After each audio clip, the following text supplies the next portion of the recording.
formed wants to grow, and you get financial incentives, and then you hire more people, and then it gets bigger, and then what do you have to do? Well, you have to keep doing what you're doing. Exactly. Well, what are you doing? You're killing people. So you're going to kill more people because you're actually financially incentivized to put more people through this program and end their lives. It's very sad. I think we have to get to a point where people have the freedom to make their own decisions, but they also have hope that there is an option for them. Yeah, and that's give what them we're trying a pathway. And like the exercise thing, it's not just give them control of their life. It makes them happier. It show. There's been studies that show it's much more effective than antidepressants. Absolutely. Well, it's first of all, there's the physiological side, which affects the brain, but it's also the sensation of discomfort that you push through, knowing that you have to focus on the thing you have to do. And that, I think, it helps us in anything we're encountering, whether you're going through a divorce or a bankruptcy or an injury or an illness. If you know that pushing through to the other side because you've got a meaning there, that can give people hope for a better life. My favorite psychologist is Viktor Frankl, and he developed this Lagos treatment, which was basically giving people a sense of meaning. He survived the Holocaust in the concentration camp because he had a sense of meaning that he wanted to. His book was stolen from him in the concentration camp about this theory, and he wanted to live on so he could survive and write that book. And then he found in his teaching that it wasn't so much people's circumstances that determined their happiness, it was whether they had a meaning in life. And he tells this incredible story of a group therapy session where he had this very rich woman who was married to a very rich man. And he had next to him another lady who was living in terrible poverty. Yeah, that's what I've been playing lately. Stealing cars and shit. Lost a son, had a second severely disabled son. And he said to both of them, what will your life look like when you're 80 years old and you're on your deathbed? And the wealthier lady said, well, I will look back and think that I had some fun and enjoyed the luxuries of being very wealthy and having an easy life, that there wasn't a lot of meaning to it. And whereas the mother who was struggling with a disabled child and had lost another one said, well, I gave my first child a great life, a short one, but a great one. I struggled to give my disabled child a good, dignified existence, and I leave this world satisfied and happy that my life had purpose and meaning. And the lesson that I take from that is that it is not about whether you have a gazillion dollars or whether your life is easy. It's whether you have some meaning to invest your life into. And I think we have to infuse people's lives with meaning so that they can live a good life. Well, that's a great message, and I think that's one of the most important parts of being a leader is having a great message and having a great philosophy and having a great... Yeah, it gets fucking lawless out there. Were there any cops out there? I didn't see any footage of it. That's crazy though. I'm glad you're good. I just got done, hopped in a guy's car and stole it. Wow. People are insane over there. No cops? Yeah, I'm not surprised, bro. Since they're not, the story's kind of like out of the news, it seems like the cops kind of like aren't even focused on that story anymore. So yeah, good. I mean, the best thing you can do is get it on camera, since there's so much bullshit going on.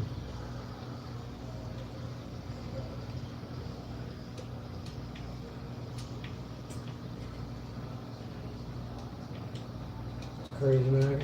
I totally want to get the fuck out of Portland soon. I just don't know where to go yet.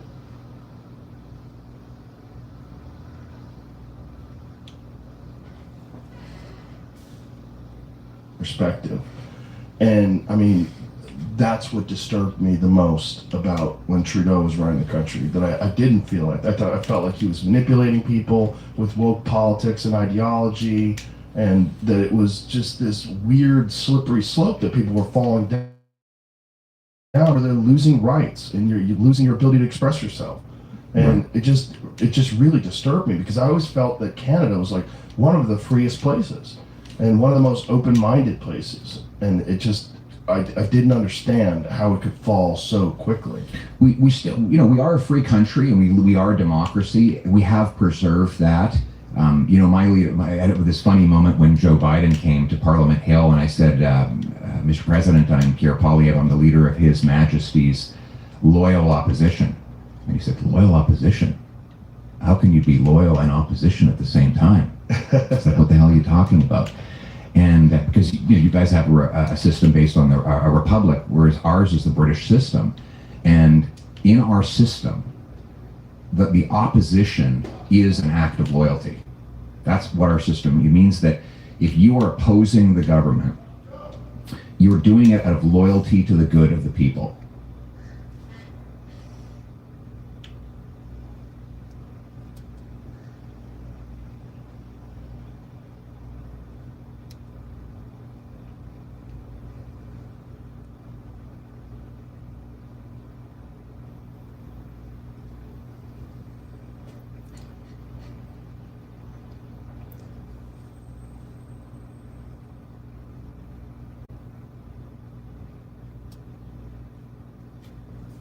I did not have any drug sales or drug abuse on my live stream, and this is a false violation, false thing.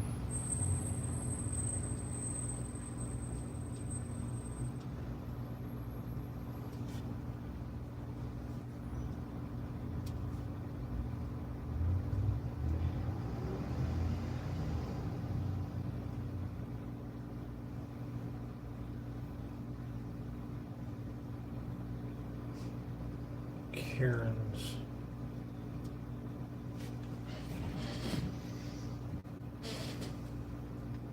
Do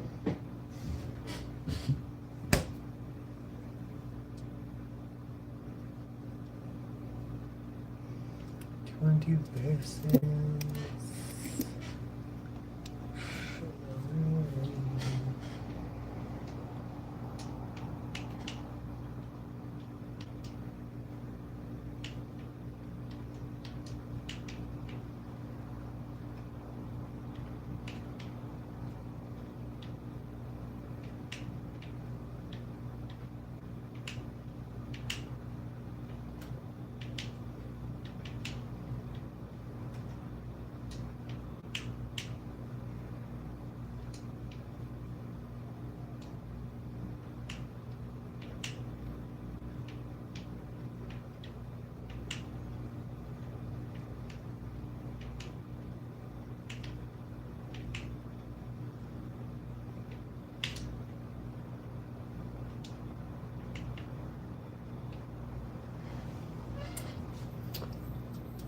In our House of Commons, you have a half circle in your Congress. We have two sides in our Parliament.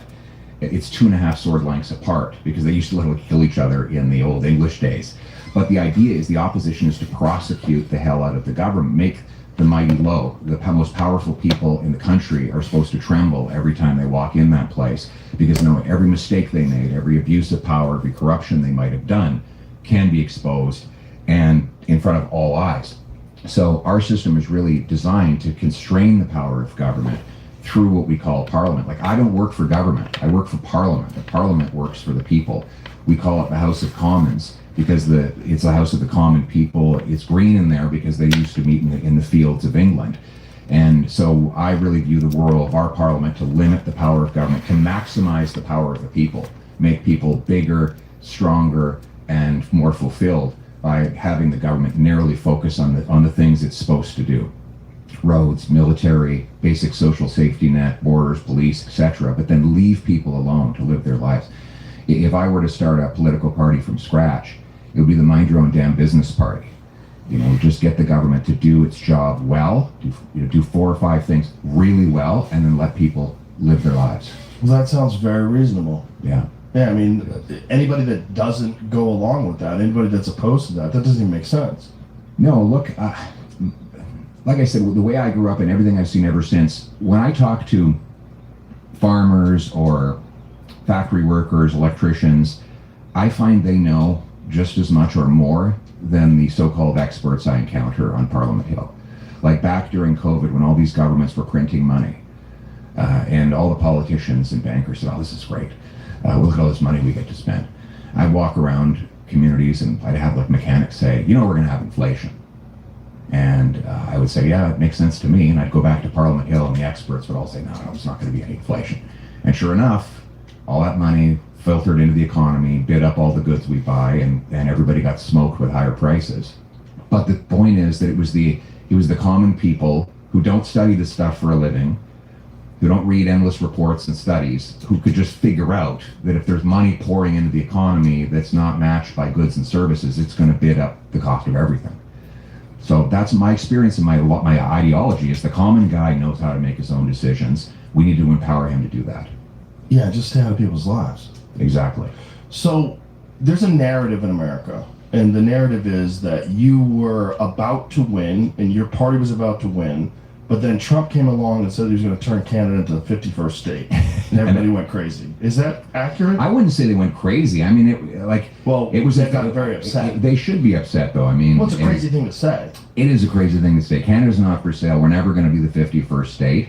We love Americans as neighbors and friends, but we want to be uniquely and we want to be sovereign as Canadians. It's our country. It's where we grow up. You're a patriot as an American. I'm a patriot as a Canadian. It's where my grandfather arrived. It's where our collective ancestors put on military uniforms and sailed to fight wars. It's where our grandkids are going to live. We're very proudly Canadian. So we're never going to be the 51st state. And I just wish you'd knock that shit off so that we can get back to talking about the things that we can do as two separate countries that are actually friends. Did that really have that much of an effect up there? Like, did people take him seriously? I think at first everyone thought it was a joke because we've always had these jokes like, one day we're going to take over Vermont and Detroit should be part of Canada and all that stuff. But then he kept saying it, and it became a lot of people got upset about it, and I think understandably so. Understandably, yeah. I mean, it's a crazy thing to say. It is a crazy thing to say. I talked to him on the phone about it. It was like so funny. He's like, at first I was joking, but then people were like, it's a good idea. No, that's not a good idea. No, he's saying that. I can assure him of that. But and the tariffs aren't a good idea either. We should get the tariffs out. Because there's so much that we could be doing together as neighbors and partners if we got rid of those tariffs. I think what are the biggest problems in America today? Affordability, security. And we can help with both if we knock the tariffs down. Let's look at affordability. We have the fourth biggest supply of oil anywhere on Earth. You guys pay a huge price discount for our oil because we're effectively, all our infrastructure to ship it is north-south. And it's a very unique heavy oil. So we accept, unfortunately, and for now, a price discount on the oil we send you, which can translate into more jobs and paychecks, but also lower energy prices. You've got $5 a gallon right now in lots of places in America. You're buying, I want to produce more so we can sell 2 million more barrels of Canadian oil into the U.S. market. And then there's housing. You've got huge housing pressures on young people. They can't afford a place to live. We're the biggest supplier of lumber for home building of any country that imports to the United States, exports to the United States. We've got very low cost but high quality softwood lumber we could be shipping. Or the best selling truck in America for 45 years now is the Ford Series. It's aluminum. It's a military grade aluminum body. You guys can't make enough aluminum here. You don't have enough bauxite or electricity to convert it into aluminum. You get your aluminum from us. A tariff does not bring the production to America. It raises the price of the aluminum and therefore the F-Series truck. Get rid of that tariff. You lower taxes. You lower the cost of an F-Series truck for the miner in Appalachia or the electrician in Ohio, and that's just on the affordability side. There's a lot we can do with our minerals to make the continent a hell of a lot safer as well. So I think it's in America's interest to come towards a tariff-free deal and trade freely as friends, and that would be good for both of us. Have you had conversations with Trump about this? No, I believe in the rule of one prime minister at a time. So I fought like hell to win. I didn't win. We came very close. So I said, listen, I'll leave it to the prime minister to do the negotiating. And I said I'll support him any way I can. Even in my visit down here, I'm sending him text messages to tell him what's going on, try and support his work, because what we both want what's best for Canada. Where are your elections now? When do you have the next elections? That's this is a strangely hard question to answer because I know you have a weird system. Yeah, it's weird in comparison to ours. Yours are fixed, as you know. Ours, we have technically fixed election dates, but the government can fall at any time. It's very simple. A rule is that if the opposition parties bind up and they can vote down the government, that is to say the majority of MPs in the House say we've lost confidence in the government, the election is now. Or if the Prime Minister decides he wants an election, he can call it, and the election is now. But it has to be sometime in the next roughly 3 years. Oh, so you have a deadline where it has to take place? Yeah, that's right. So, but it could happen tomorrow. It wouldn't necessarily be tomorrow, but in the next few weeks, if there were a non-confidence vote and the government lost it, then they go to an election. So it's kind of like the British system. Interesting. Yeah. Well, it is the British system, really. We adopted the British system almost identically. So when you're campaigning, you're essentially, this is like a long game. Yeah. You're just laying out your strategy, laying out what you would do to make Canada a better place. Yeah. Well, we have two roles. So I said I'm the leader of the opposition, but I'm also Prime Minister in waiting. So the notion is that the Canadian people should not only have a government, but they should have an alternative. And that alternative has two functions. Official opposition, it's actually called that. It's a proper noun, a capital O, official, capital O, opposition, and also government in waiting. So you have to be prosecuting the government, but you have to present to yourself to people in a way where they say, yeah, that guy or that team could actually be the government. So those are the dual roles that I have to carry out. Interesting. And how long have you been attempting to become Prime Minister for? How long has this been going on for? Almost exactly 4 years, because I launched my campaign in February of 2022. Was this something that you had always had in the back of your mind, or? I'd say in the back of my mind, but it wasn't something I was set on. Like I thought maybe, when I'm in my 50s or 60s, I would try it, but I was in no rush to do that. How old are you now? I'm now 46. And so what motivated you to do it? Well, after COVID, as COVID was unfolding, it wasn't just the COVID policies themselves, it was the economic policies. Because I've been very focused on economics in my parliamentary career. And I was seeing the size and cost of government, not just in Canada, but all around the world, growing so much. And that inflation was just destroying the working class people, and that it was going to get a lot worse. And so I ran on the platform of making Canada the freest country on earth. We had a tradition of freedom in Canada. One of our earliest prime ministers, Wilfrid Laurier, was asked, what's Canada's nationality? And he couldn't actually list an ethnicity or a religion because we were already mixed up even 100 years ago. We had Scots and Irish and First Peoples. So he said, look, yeah, French, most of all French and English, and First Nations. So he said, Canada's free and freedom is its nationality. And I wanted to reinstate that idea. I wanted it to be the freest country anywhere on earth. And so I ran on that platform and won the leadership, and then ran in the last election and stayed on after that election. So that's kind of the last 4 years of my journey. And so the way your elections work now, so you're essentially just stating your case and going around and talking about what policies you would implement and how you would do things differently, and just waiting to see how it all plays out. We have see our prime minister is different than the president. He's actually part of the legislative branch, so he comes in to the House of Commons, and we debate multiple times a week, he and I. So it's not just in your system. The Republican and Democrat hold like 4 debates right before the election. In our system, we're always debating. So he comes in, he's on one side. I come in, I'm on the other side.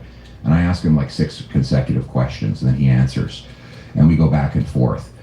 And that's called question period. Then we have these committees where we prosecute and propose on finance, natural resources, healthcare, you name it. So we're constantly prosecuting the government, also proposing better ideas at the same time. So like the other day, I proposed to bring back the auto pact between Canada and the U.S. to have tariff-free trade going both ways across the border. So that's an example of how I'm in a position to actually offer solutions, even though I'm not in the government. And then hopefully government actually steals my ideas. And I've been encouraging them to steal my ideas. So what is this coffee, by the way? Yes. I need some caffeine. Yeah, some caffeine there. I'm a terrible caffeine addict. Everyone sees the hero, but not how they became one. The endless nights, fighting. Me too. Cheers. Cheers. Oh, and shout out to George St. Pierre for hooking this up. Yes, George is a good man. He's the best. Great guy. He said he's going to have me do some pad work with him at some point. Oh, really? So that's pretty dangerous. Oh, that's awesome. He's here all the time. He's a fantastic guy. He's the best. He's one of the best representatives of martial arts you could ever hope to meet.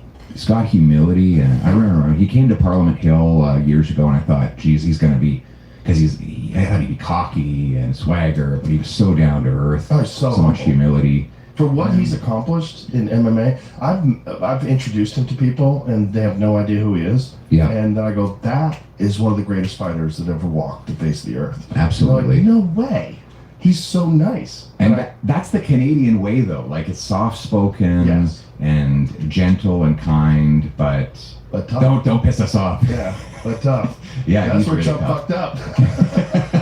I wonder what would have happened if he didn't go along with that 51st state nonsense. You know, I mean, that is the narrative in this country, like I said, that if he didn't do that you would have won. Well, you never know, but I try not to cry over spilled milk. I focus on what I have to do and live in the present. But this new guy, Malott, you follow him, Mike Malott? Oh, sure, I know. Yeah. Yeah. He's going to be fighting in Winnipeg. I think he's the next GSP. He's very good. You like him? Yeah, he's excellent. Yeah, he did a great job in Montreal. Mm-hmm. You saw him there, but I've been to many of his, called a bunch of his fights. Is that excellent. right? Yeah, he's excellent. Yeah, he's my buddy is his trainer, Crew Allen Hamilton, in Hamilton. He's a Hamilton Steeltown guy, and anyway, we're hoping that he has a big win in Winnipeg. So, well, you guys have one of the best gyms in the world, TriStar in Montreal. Is that right? For Asahabi. Okay. There's like maybe a handful of great masterminds in MMA as far as coaches, and Ross is at the top of the list. Is that right? And what's his discipline? He trained GSP. Is his discipline karate or kickboxing, Muay Thai? He's a true mixed martial artist, black belt in jiu-jitsu, kickboxing. He can do everything. And TriStar is a place where a lot of people from America go up there for their camps. Interesting. Yeah. I'll have to drop in and see those guys. Oh, it's phenomenal. I mean, like I said, GSP trained up there. A lot of fighters trained up there. And he also had a great working relationship with a lot of people in America. So he would come down and, they would exchange fighters back and forth and train with each other. Yeah, well, we have a great martial arts tradition in Canada. I don't know if you know Mike Miles. He brought Muay Thai from Thailand to Calgary, like back in the 70s or 80s. He's still got a great gym there. And do you know who Jean-Yves Theriault is? Yes, he's a buddy of mine. Oh, really? From Ottawa, yeah. Oh, no kidding. Yeah, he was a hero of mine when I was a kid. Yeah, he's incredible. When I was kickboxing, he was like my idol. Really? Yeah. Does he know that? I never talked to him. Well, he's going to see I bought his book. Yeah? I bought his book. I started running stairs because of his book. He was talking about how it increased his leg muscles and his kicking power. I remember that. It was in one of his documentaries or something. He said his kicks weren't strong enough, so he would do stairs. But I went and trained at his dojo a few times. It's in South Ottawa. He was incredible. Yeah. He was one of the truly elite kickboxers of his time.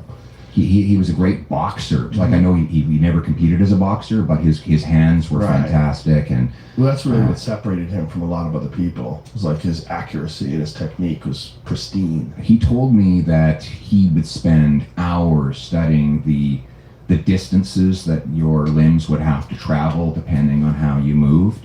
He was kind of like a scientist in the way he learned and studied. And he was all about simplicity and removing anything unnecessary. I think Bruce Lee said that. He said, simplicity, hack away at the unnecessary. And what's the shortest distance to hit the strike? And he's a really good heart too. He has a jiu-jitsu club as well. And when I went in there was a blind fellow who was into jiu-jitsu, which you can do as a blind person because it's so much about feel. But with COVID, he couldn't do jiu-jitsu anymore because they disallowed that kind of close contact. So he actually found a way to train this guy with focus mitts, even though he was blind. It was really incredible. Oh, wow. Yeah, it was incredible amount of patience he had invested in making sure this young man could keep doing his physical activity throughout COVID. Wait a minute, so they allowed pad work, but they didn't allow jiu-jitsu? I don't know if it was a government policy or if it was just it was a policy at the gym because you're just so wrapped up and sweating and all each The gyms in America, everybody just kept going. They hid. They would put foil over the windows and hide or come in through the back door. A lot of the gyms in LA, that's what they did. They just plowed ahead. They just figured out a way to not get in trouble. And some people did get caught and get in trouble, and nothing ever came of it because it's pretty unconstitutional to tell people that they can't work out together. The government really didn't have the right to tell people that they couldn't do what they wanted to do. That was a legal thing that you can do. All of a sudden, there's this mandate, there's this law or rule being passed down, or at least it's being promoted, that you're not allowed to go to a gym and work out with other people. But those are the healthiest people. Those are the people that are the least likely to get sick. This is crazy to say. And if you're sick, and if you just have a good gym with good people, say, hey, don't show up if you're sick, everybody should be okay. Right. These are the people you should worry about the least. We need to have common sense again. And too many governments in the Western world have gone way too bossy. They're just looking for every excuse to boss people around. And that's what we have to push back again. And it's, EV mandates or, excessive control of the internet or the massive increase in the cost of government, which is really appropriating the private voluntary economy into the coercive government economy. That's what we're seeing across Europe, in the UK, parts of the United States, as well as back home. So we need to reverse that trend and get people back in charge of their lives. Well, the narrative has always been that rights lost are never regained, or are very, very difficult to regain them. So how could you reverse that? Well, you have to keep fighting. I mean, we did regain our rights after COVID, and the people have to look at the history of it. Which rights did you regain? Well, all the mandates are gone now. Of course, but those were ridiculous anyway. Yeah, right? They were ridiculous, but and they also impeded business. They ruined people's lives, social lives. But freedom has always had to be taken. Our tradition goes back to 1215 with the Magna Carta, the Great Charter. And most of the freedoms we have today were in that original document. Right to a jury trial, no arrest without charge, no confiscation without compensation, no taxation without representation. All comes from that one document, the Magna Carta. And it was because King John was taken aside by the barons, and they said, listen, pal, this is the choice. Either you sign this and follow it, or we overthrow you. And as a result, we got the Magna Carta, and when you guys had your Boston Tea Party and said you can't tax our tea because we don't elect you, that was an appeal as English. You were Englishmen saying, we're Englishmen. We have the right not to be taxed unless we vote for it, and we're going to throw you out otherwise. But that came out of the fields of Runnymede in England in 1215. So it's a long march towards freedom, and it's never actually done. There's no permanent victories or defeats. You just have to keep going forward. So, if you were elected, let's say you get in right now, what's one of the first things you would do? I would unblock our resources. So we have the most resources of any country in the world, per capita, bar none. We need to make it happen, though, we need to have the fastest permits anywhere in the world and the lowest taxes on producing those resources. We're the fourth in oil, the number one in uranium, number one in potash for fertilizer. We are the fifth biggest supplier of natural gas. We have the longest oceanic coastline. We have 12 of NATO's we have 10 of 12 of NATO's defined defense minerals. So, you had that guy Palmer Luckey on. Mm-hmm. I don't think he can make his stuff without Canadian minerals. Maybe I'm wrong. Maybe he'll correct me. But like night vision technology, you need to have germanium for that.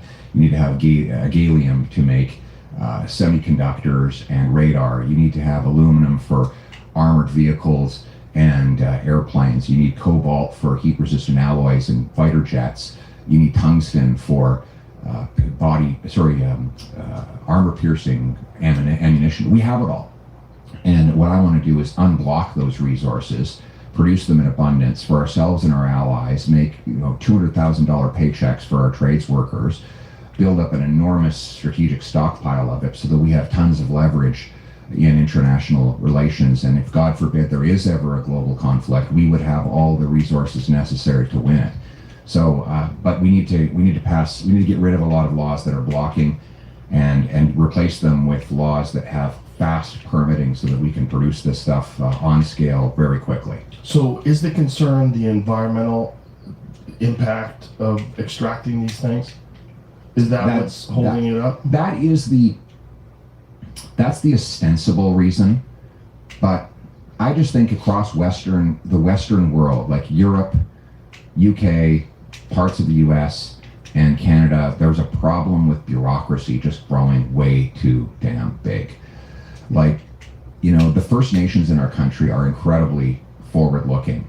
The Squamish built 6,000 units of housing on 10 acres of land. You can believe it. In a city of Vancouver where it's very hard to get a permit to do anything because it was their land, so they did it.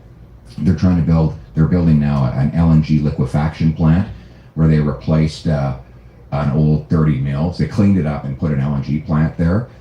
But the federal government took a lot of time, 14 years, to give them a permit. So we need to think like they're thinking, which is entrepreneurial, speed of business, get it done quickly. That's how you develop. Like we have this community in my district, it's called Hardisty, 600 people. They manage $100 billion of oil in a town of 600 people. Why is it there? Because their municipality offers a permit in 1 week with 1 page. And I wanted to tell this story, so I called them and I said, can I have someone come and do a video with me? And they said, we don't have anyone here. We don't have like bureaucrats that can help you. They're all out on their farms right now. They come in, they stamp the permit, and they go back to their farm. Well, that's why we have $100 billion of energy moving through the area, which is bigger than the GDP of many countries, because they have fast permits. And that's what we need in Canada. We need to be the fastest place to get things done. But don't you think you need some safeguards to protect the environment? And how do you balance that out? Protect it quickly. We can figure out whether a project is damaging to the environment in weeks and months rather than decades. Like there's nothing you're going to learn in year 14 of the review that you couldn't have learned in month 14. So there's ways to protect the environment. When the Germans had to break their dependence on Russia after it invaded Ukraine, they approved an LNG import terminal in 60 days. They completed the whole damn thing in less than 200 days. And guess what? No environmental problems. They got their engineers to sit down and figure out how to do it quickly. And that's the mentality that we need to get in Canada. So what would you be able to do to bypass all this bureaucracy? How could that be done legally? Well, you slim it down to 1 project, 1 environmental review instead of 20 or 30. You have a fixed timeline that the bureaucrats have to give an answer of 6 months rather than just as long as they want to drag it on for. And the other thing I would do is study areas where they're perfectly situated to have a project like a pipeline or a mine or an LNG export terminal or a port expansion. And I would pre-permit it. I would say to our officials, go in, study, make sure that the environmental aspects are all in good order. I will issue a pre-permit, and then anybody who comes along and wants to build it, as long as they follow the terms and act responsibly, has a guaranteed permit before they even apply for it. That I think we would have a roaring economy if we did that. Walk until there's only one of you left. This is walk with Keep on, the prize awaits.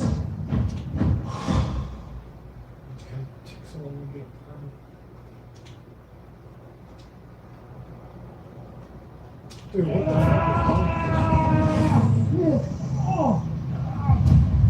is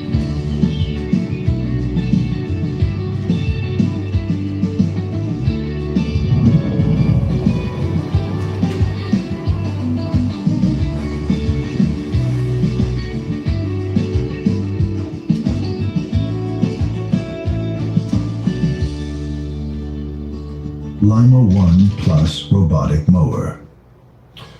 That sounds awesome, but the great fear is that if you do have an impact on the environment, that impact is often permanent, and that it's devastating. And I've seen some of the oil extraction that they've done up in Alberta, where you look at the area, it looks like scorched earth. No. It's the most responsible oil extraction in the world. But when you see these, what is that one area that often gets criticized? Fort Mac. Is that what it is? Yeah, they're open pit mines. You open up a that's mine, it. you take out the bitumen, you separate the sand from the oil, you make it less viscous by putting diluent in it, and you ship it off. And then after the mining is done, they resurface it, and you wouldn't even know there was a mine there. And there's no impact to groundwater, no impact to the environment. I mean, there's an impact no matter what you do, but at the end of the day, the people who live there are very healthy and very happy, and they're the strongest supporters of the expansion of the oil sands. It's an incredible. Because economically, it's incredible. It's the best resource in the world. So it's like there's no decline rate. You guys have shale here, but as the years go by, you get less and less out of a shale reservoir. We have very little decline. We can keep producing and producing. We have what's called in situ, where there's an entire oil sands operation under your feet. You could be out in a forest hunting, and you wouldn't even know that under your feet they're extracting it through a whole system of pipes where they inject just steam vapor that loosens up the oil. It sinks down, goes into another pipe, comes up to the top, and you can have beautiful, pristine nature. The bears, the deer, the bird, they don't even know that there's extraction happening under their feet. Example is a bit frightening, and I don't mean to scare anyone, but I have to add it in the video. Graded cards can be opened and resealed. I published a YouTube short recently showing myself opening a PSA slab with nothing but my fingers, and then swapped the card out with a different one.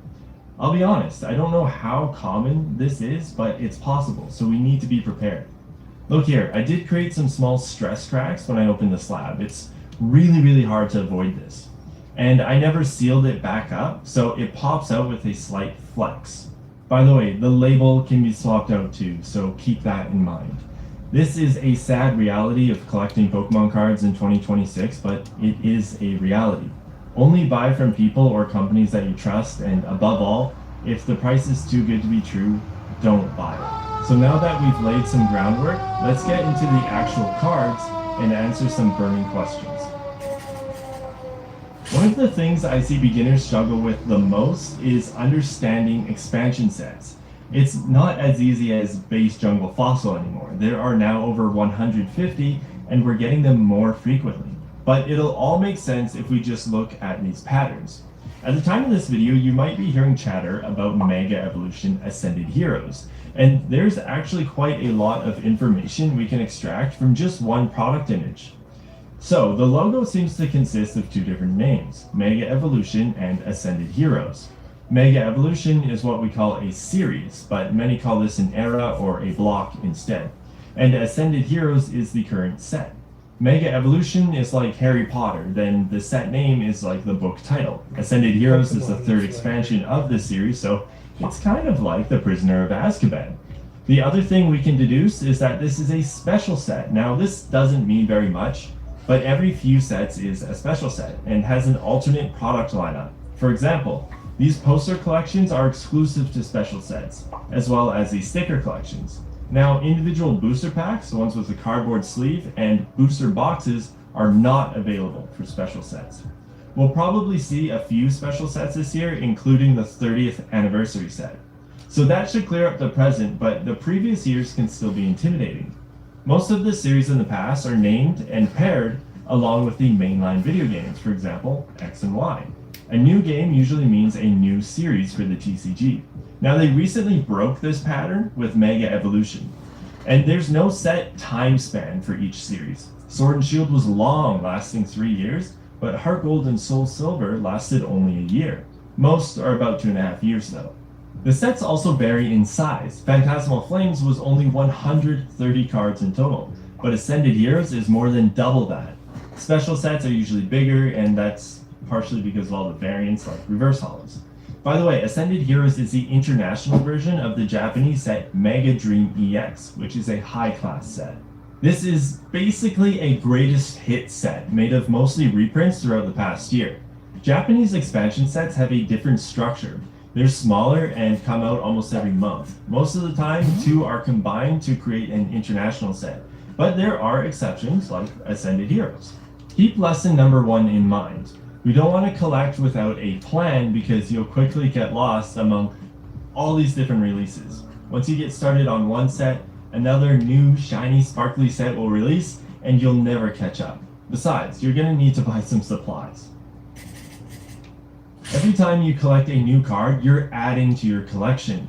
But we should also take the time to invest in the collection itself. Let's cover products and accessories, and also grading. We've reached a point where binders are both great and cheap. Mr. Bezos sells them at a reasonable price, but they're pretty easy to find locally too. Now, I wouldn't worry too much about selecting the perfect binder as long as they have these black pages and side-loaded pockets. These old 3-ring binders with clear pages aren't used anymore because they offer a lot of potential to damage your cards. But you shouldn't use binders without first sleeving your cards. Okay, there's a lot to say about sleeves, but I'll just give you the crash course. Most sleeves come from the same few factories in China, so don't stress over the brand name. Many of them are identical. What I want you to spend your energy learning is which size you like. Here's a quick chart I made. This demonstrates the different sleeve sizes and how they fit your cards. Everyone's preference is different. You want to find one you like best and stick with it. They're all safe to use and fairly easy to find.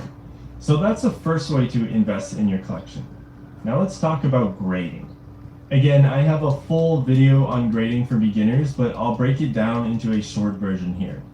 Grading is simple. You mail your cards to a company, they inspect them, and assign them a grade from 1 to 10 based on their condition. And then they seal them up in a semi-permanent case and send them back to you. And this has 2 main benefits. First, the card is authenticated. This offers a sort of insurance when buying or selling. The second is having a standardized condition scale. So you know that a 1 is poor, a 7 is near mint, and so on. However, there are dozens, actually hundreds of grading companies, and they all grade a little differently, so it's a bit of a wash in the end. That being said, 10s are usually pretty desirable and demand a premium. So you've probably heard of PSA.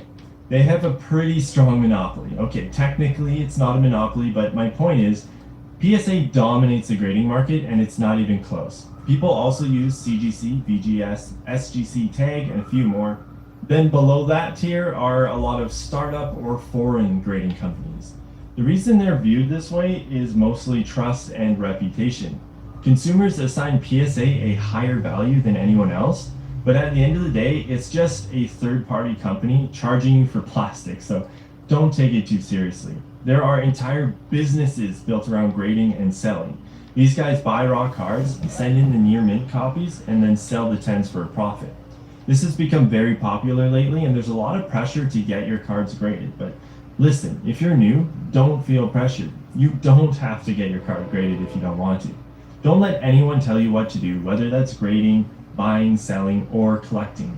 I created this YouTube channel to provide free Pokemon card education for everyone, so no one gets left behind. I'm gonna link my Pokemon Cards 101 playlist here. It's full of videos just like this one. Let's make Easter baskets on a budget. So we have the best industry, the most responsible industry anywhere in the world. It's been a really disgusting PR campaign by extremist environmentalists and frankly some of our competitors to try and make our industry look bad, but it's the best industry in the world. Yeah, they got me.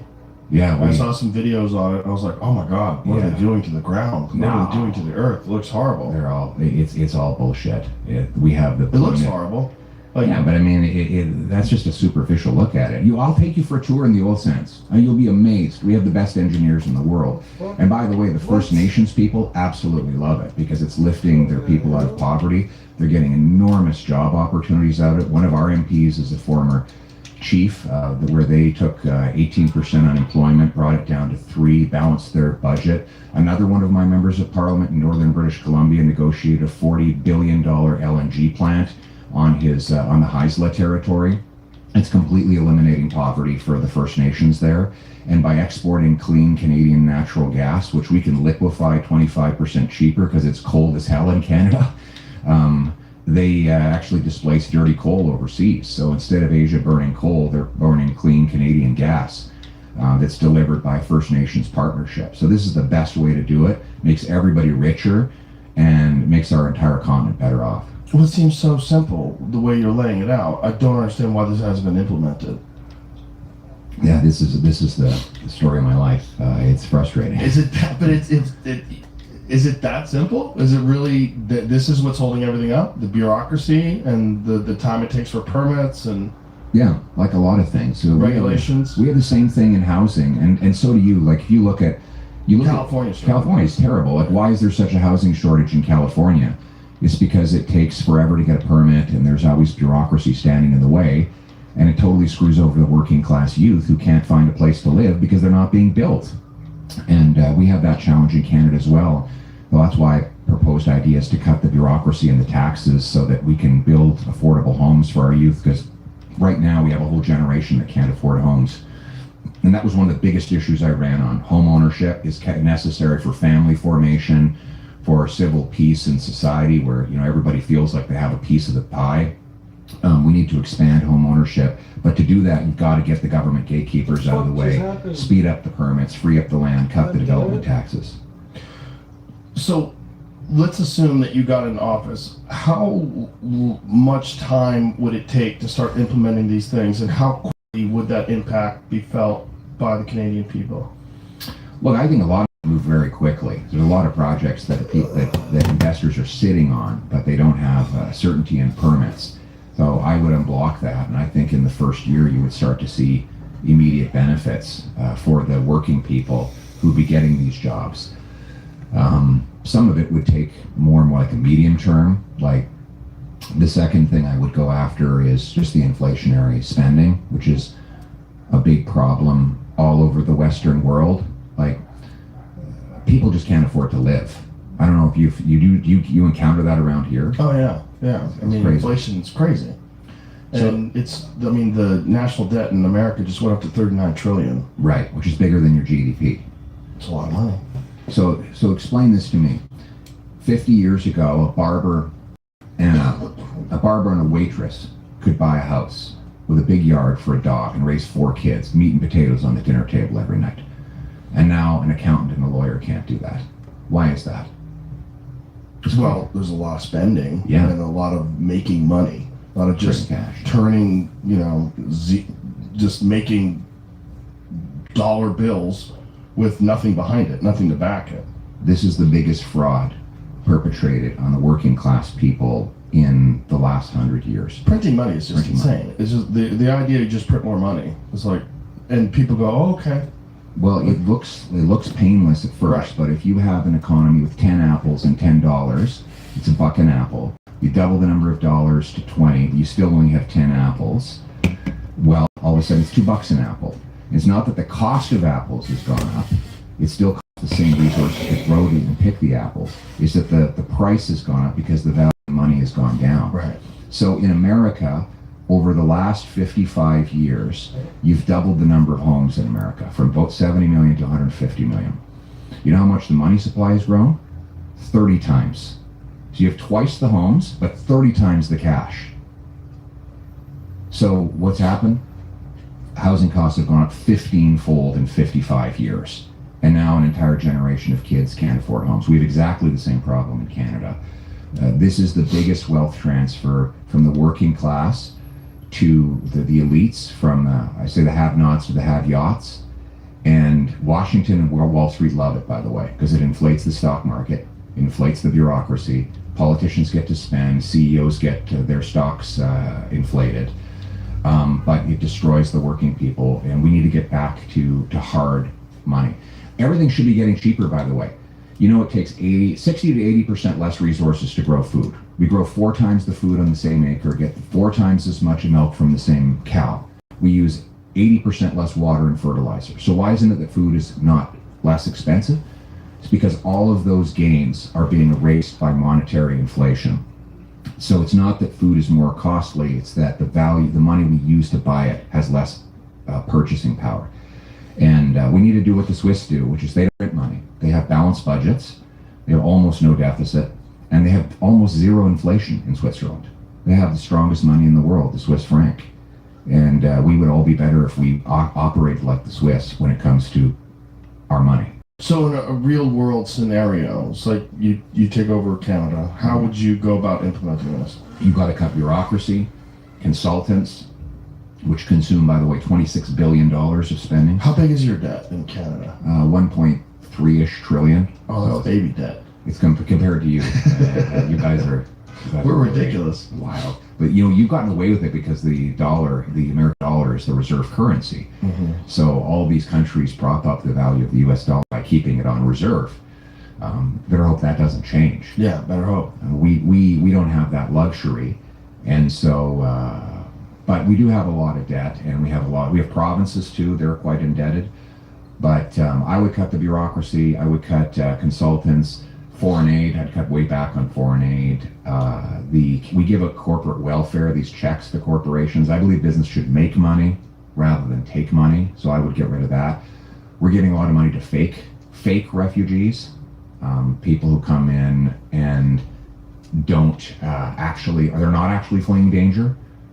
Like I love real refugees. My wife was a refugee, but I have no time for people who are pretending, but they're not really. You mean by pretending to be a refugee? How are they doing this? They're not actually endangered in their home country. So they've come to be declared themselves as students and then wanting to stay, declaring a refugee status. Oh, and this is common? Yeah, It's just it a happens. loophole? It happens, and they just want to have a better life. So I don't begrudge them as people, but we can't spend money on social service, enhanced social services, advanced programs that we as Canadians don't get.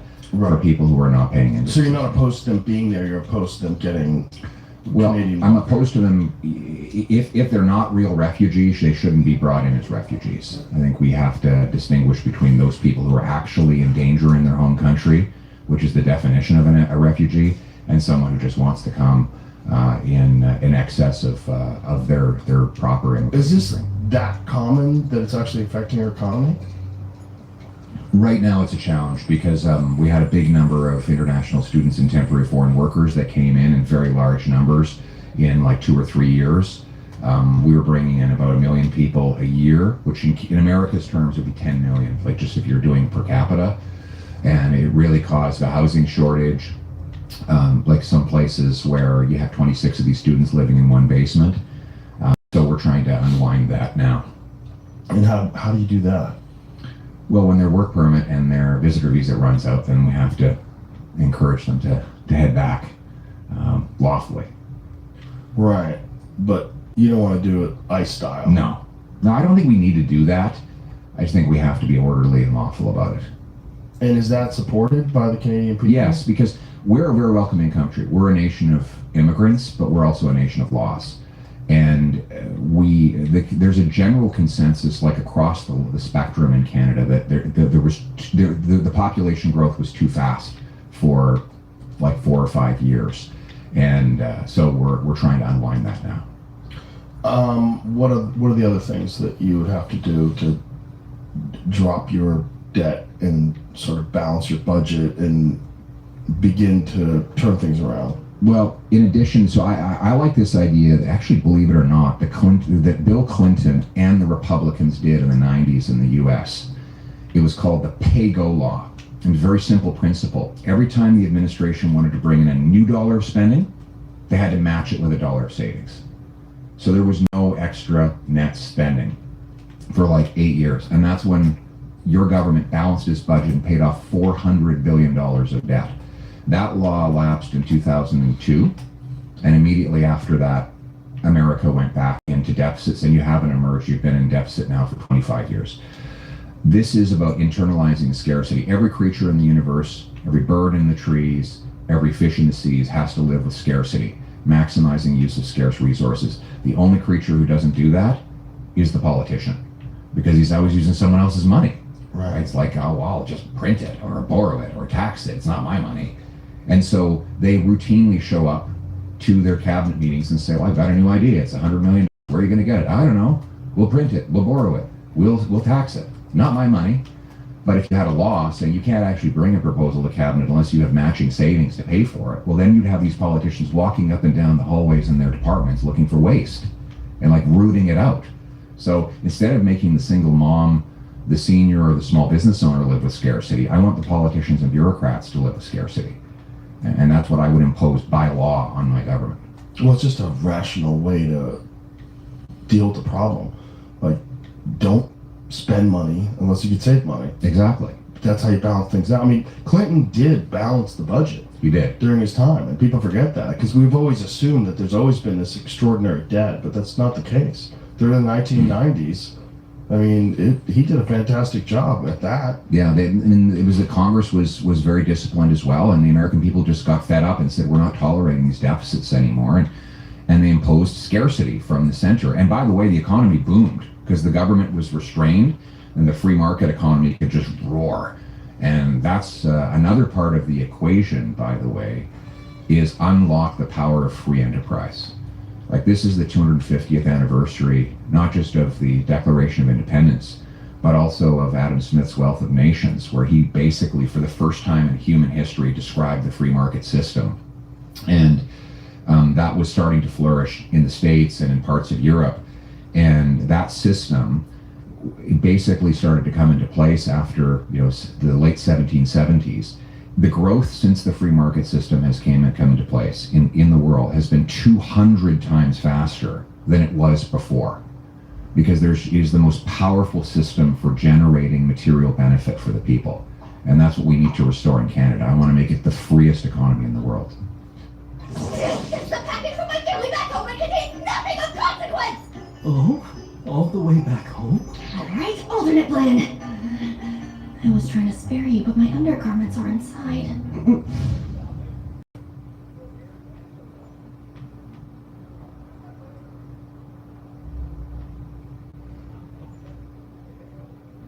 Oh my sauce. That is so embarrassing. I am so saucy. I mean, stop. Well, that all sounds amazing. How the hell did you lose?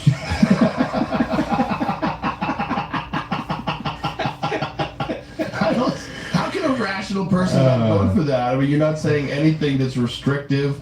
You're not saying anything that is in any way infringing on people's rights or liberties, or it just sounds like it's all just 100% positive for Canada. That's what I think.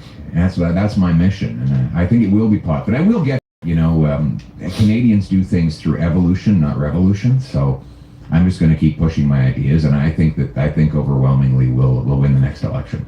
It sounds like I just can't see how someone would listen to what you're saying and say I find fault in this, other than like the potential environmental impact of extracting resources. I could see how a lot of the greenies would get like really upset and get their panties in a bunch about that, and be very incredulous to the idea that you're going to protect the environment while you're extracting all these resources. But if you could lay it all out and also lay out this enormous economic impact and how it would uplift impoverished communities, how it would completely change the economic landscape of the country, it just only makes sense. That's why I'm baffled.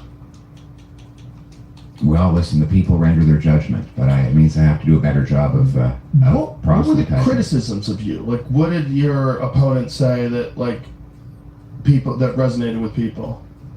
What were they trying to say? It was that funny maybe is because not accurate? they all disagreed with my ideas, and they said these are all very scary ideas. Scary. And then they said, hate growth? first of all, they said that I had no policies. Then they said they're scary policies, and then they stole my policies right before the election. So, but hey, listen, if the government that's in power now steals all my ideas and does the things I want to do, then I've won. 'Cause Great. that's why I came here. I didn't just do it so that I could have my name on the door.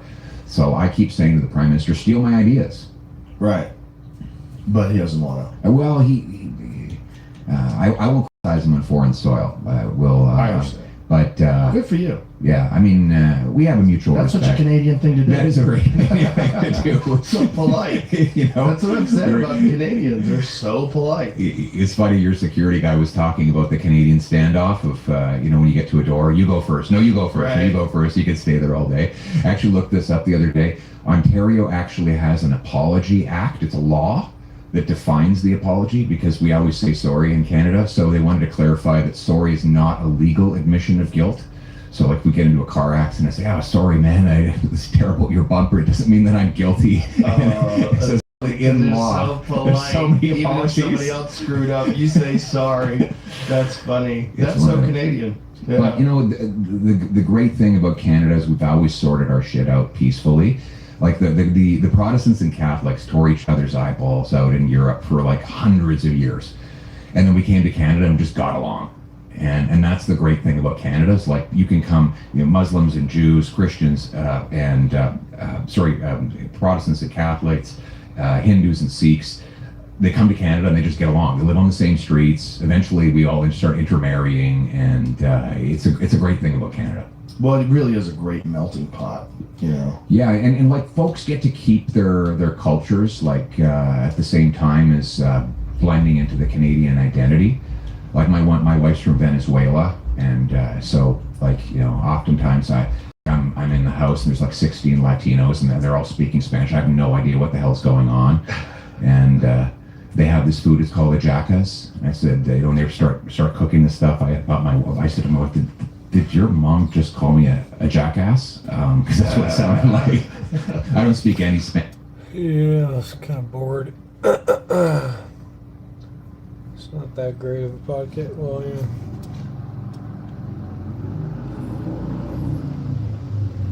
I watched his other one that he did today with Mark Normand. That was better.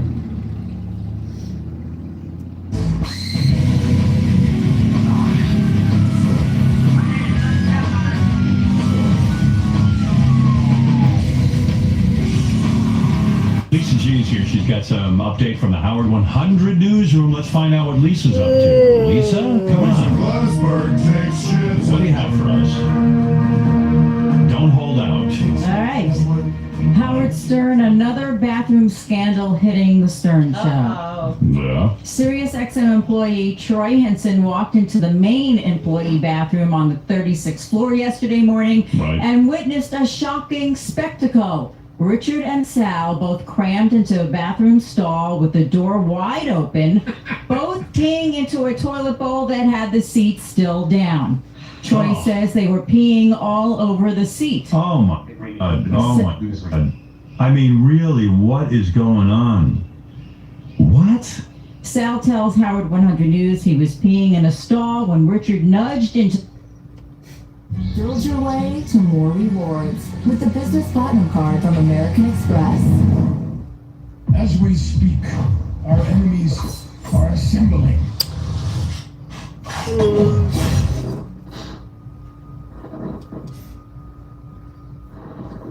Whatever happens tonight.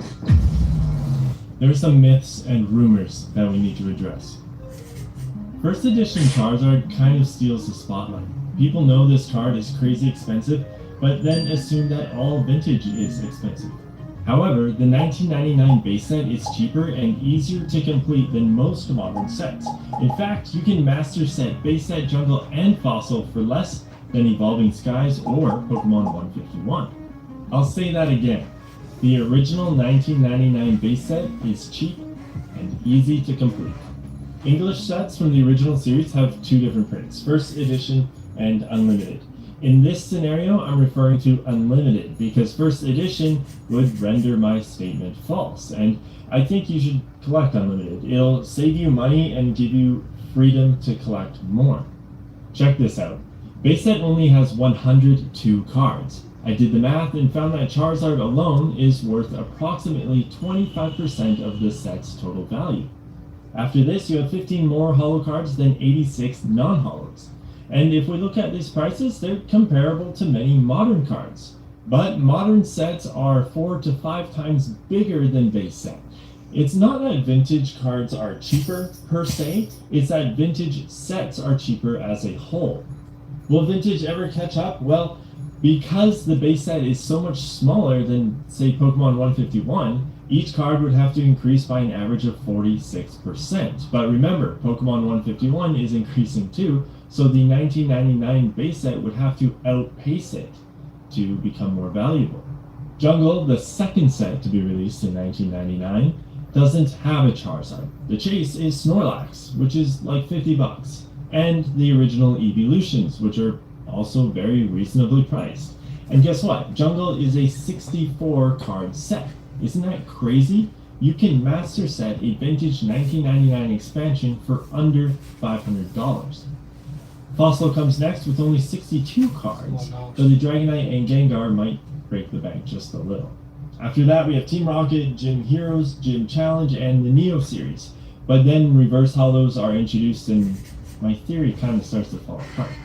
Now, a lot of people think that this, a binder full of vintage master sets, is some sort of holy grail, but it's easier to do than its modern counterpart. One other huge perk for collecting is the removal of gambling. Now, I usually get angry comments when I say this, but I'm going to say it anyway. Opening booster packs is gambling. It is. It's okay, and I'm not judging anyone for doing it, but a $300 base set Charizard will hold its worth in your binder, while opening a Blooming Waters box risks pulling low value cards. Yes, you can keep it sealed, but with the Charizard, the appreciation is guaranteed. Gambling on vintage sealed products is a luxury now, and most collectors don't do it. I guess this just depends on your personality type, but if you find yourself often turning $50 into $5, buying singles, especially vintage ones, could be a better strategy. But hey, at the end of the day, you still gotta pay up for nice cards. Or do you? I partnered with Whatnot to give away this vintage starter kit. You can win all of these cards and get your vintage collection kickstarted with a mix of English and Japanese. Whatnot gave me a $200 budget to buy you guys some vintage cards. And I think I got some pretty good hits. The trick is to be patient and snipe the cards at the last second of the auction. I got many of these for under market value, so I was able to stretch that $200 budget into all of this. And all you have to do to win these is subscribe and leave a comment below with your Whatnot username, and I'll have someone randomly selected in a few weeks. If you haven't signed up already, it's free to sign up, and if you use this QR code or the link in the description, you'll get $15 free off your first purchase. And I'll tell you a secret. Some of these were under $15. Don't forget to drop your Whatnot username in the comments, and thank you Whatnot for sponsoring this video. When we think of vintage collecting, the original series comes to mind. That's base set to Skyridge. But XY Primal Clash came out 10 years ago. Is that vintage? And what about reprints like this 2023 Bulbasaur? Is this considered vintage collecting too? If you look it up in the dictionary, the word vintage usually means 20 years or more, but some things can still be vintage if they accurately depict a style from the past. In Pokemon, vintage is kind of a buzzword being slapped onto products as a marketing strategy. So the meaning of vintage is pretty loose, but don't mistake it for out of print. When a set goes out of print, like it sounds, it's not being printed anymore. Some sets get printed for a few years, while others feel like a flash in the pan and are just gone before you know it. Just because you can't find it at Target doesn't mean it's vintage. So the 20-year mark would put us at 2005, so most of the EX series is vintage, which is fair, I think. What if we look at a set like Evolutions, which was released 9 years ago? These cards look vintage, but Pokemon TCG Classic recently released with a bunch of cards that look vintage too, which is where this Bulbasaur came from. In fact, this happens all the time. They bring back the vintage style in some way, shape, or form. Now, as a vintage collector myself, I enjoy these cards, but I don't really feel the need to label them as modern or vintage. They're just cards that I like. So what does vintage really mean? Well, it just means old Pokemon cards. It's just one of those questions where everyone is going to have a different answer, so don't take it too seriously. Now, vintage collecting can be easy if you know the tricks. As someone who is constantly hunting for vintage deals, I know some tricks, and I'm not afraid to share them. First of all, eBay, TCG Player, and Card Market are great. However, I don't buy vintage from these sites that often. They have a lot of traffic, so yes, there are a lot of cards, but deals are hard to find. Lately, I've been using a hobby store in Toronto, even though I'm not in Toronto. Their website is great and it doesn't get the same traffic as eBay, so I find a lot of cards that would have otherwise been sold already, and I can rely on domestic shipping. With Little Caesar's new $5.99 mix and match, the pizzas are large and you're in charge. 2 or more faves for only $5.99 each. This match or this match, you're in charge.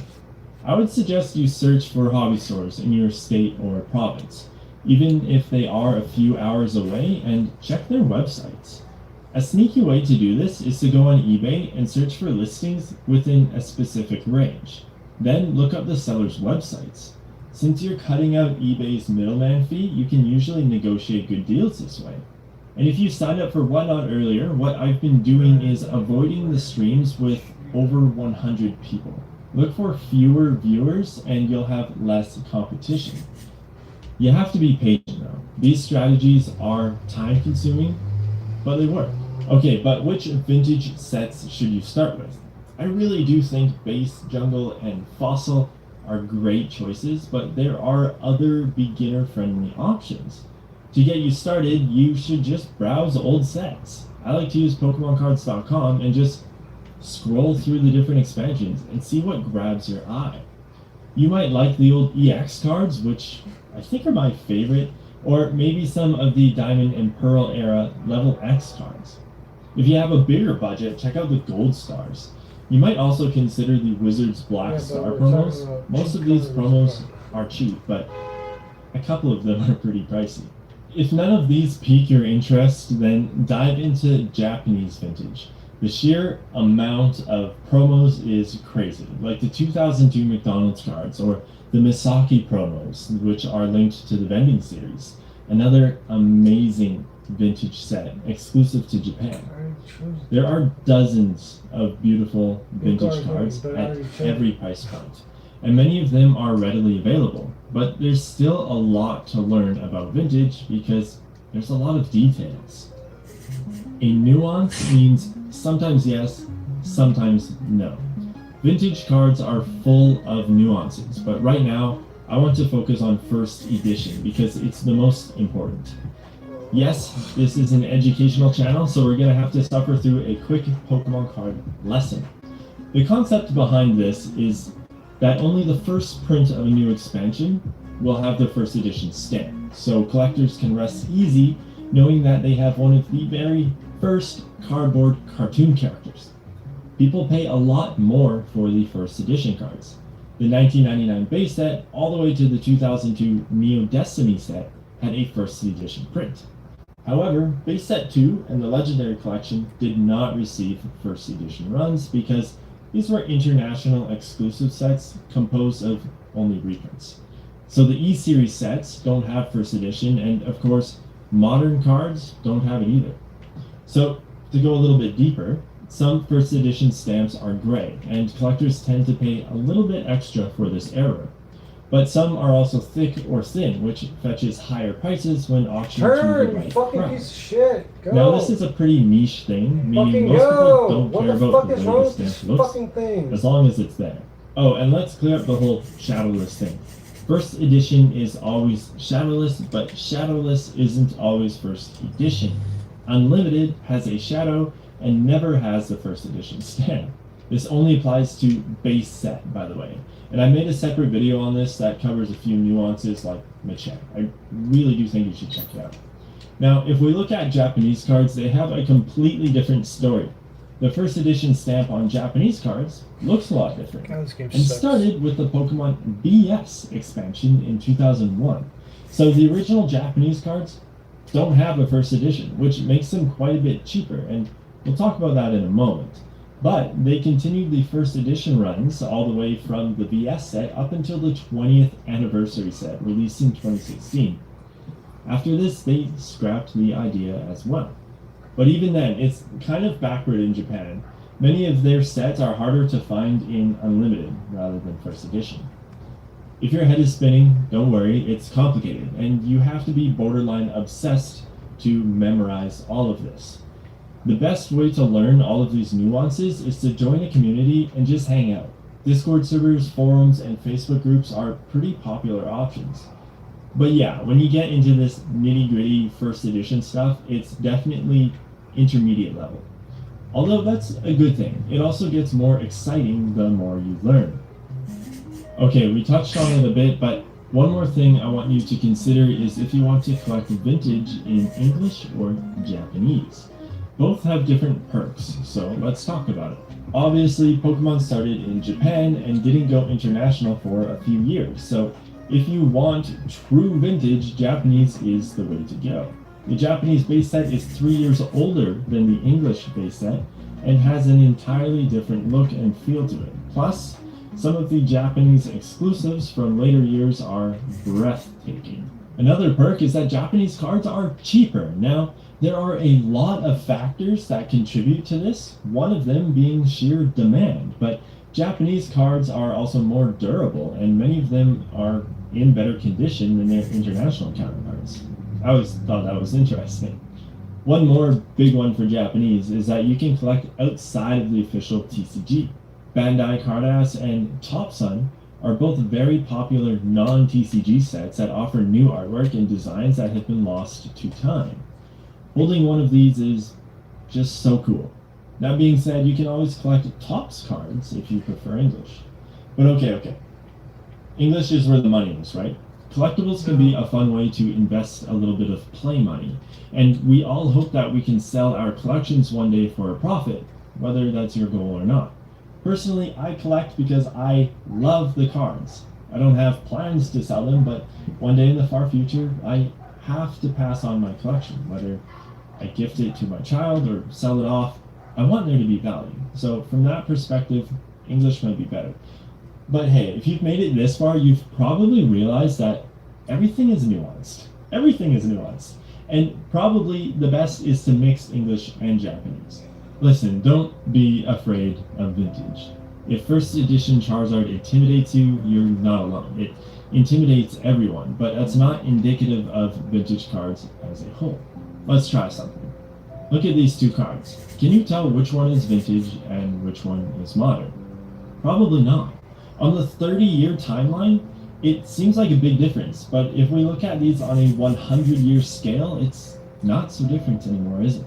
Collect what you want to collect, and don't let labels get in the way. My old phone carrier was reaching their hand into my wallet and just helping themselves. I like having no surprises when it comes to my cell phone bill. And with Spectrum, it saved me a ton of money. Real customers, real savings. To see how much you can save, visit spectrum.com/save. Somebody's gonna answer the door. Take that rag, cover their nose and their mouth, no matter what you see, don't overthink it. Hey, Mike. Twin brother? Only child. They came back in a time machine to right some wrongs. Have you ever heard of the cannibal says? You look delicious. I don't want to be eaten. It's not an ideal situation. Mike and Nick and Alice. Time to party. Hey, Nick! Oh, come on! You killed the DJ? That wasn't on purpose. Rated R.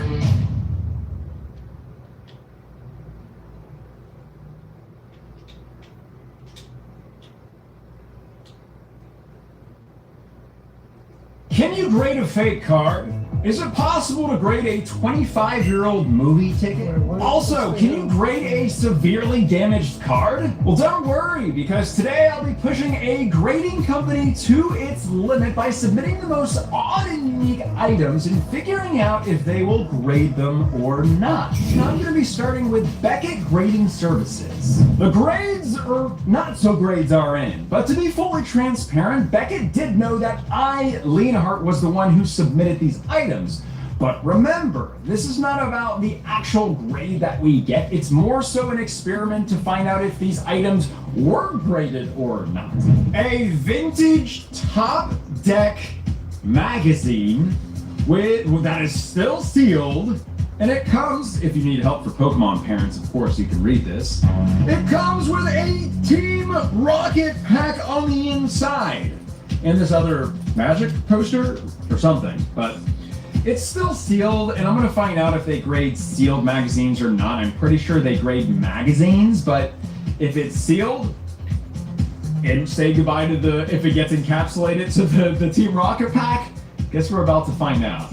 If for some reason Beckett doesn't grade the magazine because it's sealed, I'm gonna throw this old collector's value price guide, not in the best condition, in there, just to see if they can grade it. This Topps magazine, the Top Deck one with the booster pack in the back, was obviously not graded, and that is because it is still sealed in this plastic, and I did not want them to grade it by removing it from this, because this is just so historic, and it still would have been really cool to see this slapped up, but now, if I ever get the itch to open up the Team the stall to join in. The stall was too tight for the two of them, so midstream, Sal ran into the handicap stall. Richard then followed Sal into the handicap stall. Sal says he didn't have time to lift the seat up because he was midstream, so the pair peed all over the seat. God, people gotta, come on, that's just so wrong. I mean, honestly, am I overreacting here? Oh, absolutely not. I mean, I'm people disgusted by those two. I mean, like, people go, we have one bathroom here, people go into it, you're gonna piss all over the freaking seats? Did they clean it up? Not that you know what, I almost rather see the pee there so I know not to sit on the freaking thing. Sal said that he did. Shit. I'm sure they hit things other than the seat, like the floor and everything else, the back of the wall. Come on, Did he clean it Sal. all? Sal, you're being oh man, that's just not cool. Did you hear the story? I was in the stall. But why didn't you lift the seat? Oh, I see. Then you ran to another store. Richard comes into this tiny store. I can hardly fit myself in there, and he just comes in and he Why has don't you lock the door? Well, when you're taking a leak in I have to leak in a toilet because I have to wipe my foreskin. Like it's like a similar. Okay. So I go to a toilet bowl. Richard comes in, and I'm not blaming Richard. We pee together, but he had to come in and pee with me in this tiny stall. You're not blaming Richard. Who are you blaming? Well, I'm not blaming Richard for peeing with me, but it was odd that he had to share a tiny stall with me at that moment. That was a little peculiar. So why does he have to pee with you? I mean, what's going on, man? What is going on? You have to ask him. Why don't you pee with him sometime? Like, well, he waits. But what is that with you guys? I don't That's know. So gay, quite frankly. Well, I couldn't fit in the stall, so when he started peeing, he was splashing all over the place. So I grabbed my pecker and I ran over to the big stall. Yeah, but guys, you're pissing all over seats where people have to use a bathroom. Come on, man. I'm not deliberately doing it. He nudged me. I know we're the Howard Stern show, we're wild and crazy and all that. That's just fucking gross. I agree with you, but he nudged me. What are you doing? And we weren't doing it to be wild and crazy. Nobody was even in there. What are you doing? Why are you in To there? his stall. Why can't you go pee by yourself? I just like being with him. We talk about stuff. Oh my God, you're fucked up, man. And you know you're trying to be funny now? No, it's not a funny thing. I just love doing stuff with Sal. We go to... But Richard... But you're running from stall to stall peeing all over You're everything. taking your... I mean, this is absurd. Well, here's the bottom line. You two are not to pee together anymore. Period. It's over. Oh, that's... All right. You're going to fight for that? No. That's important to you to see his cock every day? No. Oh. Howard TV, the bonus show, loved it so much they do a segment on it. All right, listen to me. Crossing Streams. I don't care about the bonus show. Okay. I don't care about the two of you and your hijinks. Listen, we're about being funny on the air. This is off the air. It's where people have to pee. They have to sit on those seats. It's over. We clean everything Richard, up, even the how floor. did you clean it? How did you clean With the seat? toilet paper. Yeah.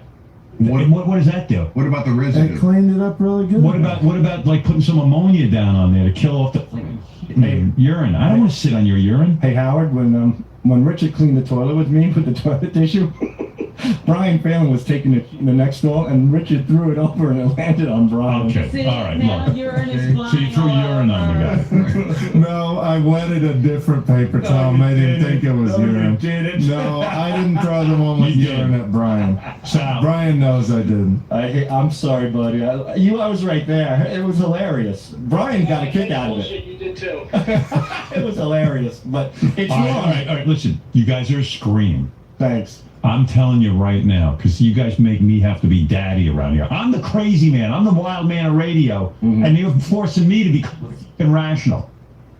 Because you can't be throwing your bodily fluids around. Yeah, that's it. You're going too far. You're going too far. We're getting into a dangerous area. You're not hearing me. Oh, I am. No, you're not. It's a done deal. We're never peeing together ever again. Well, can we go to the main bathroom together and Shut just up, not in the Richard. same stall? Or? Yeah. I don't. As long as you're not in the same stall, and you gotta lift the seat no matter when you pee. And you don't have a foreskin. You piss in a freaking urinal like a man.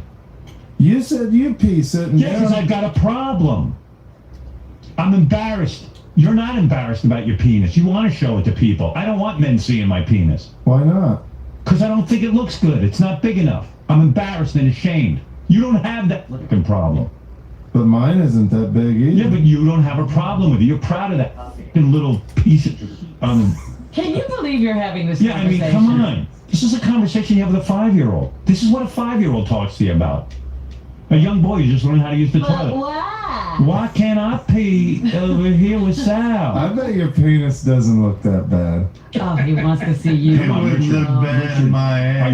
Are you following me at all? I swear. Yeah, You we understand won't. what I want? We won't pee in the same stall ever Yeah, again. and what are you going to do with the toilet seat? Lift it. I always lift Yeah, and do me a favor. You piss in the urinal.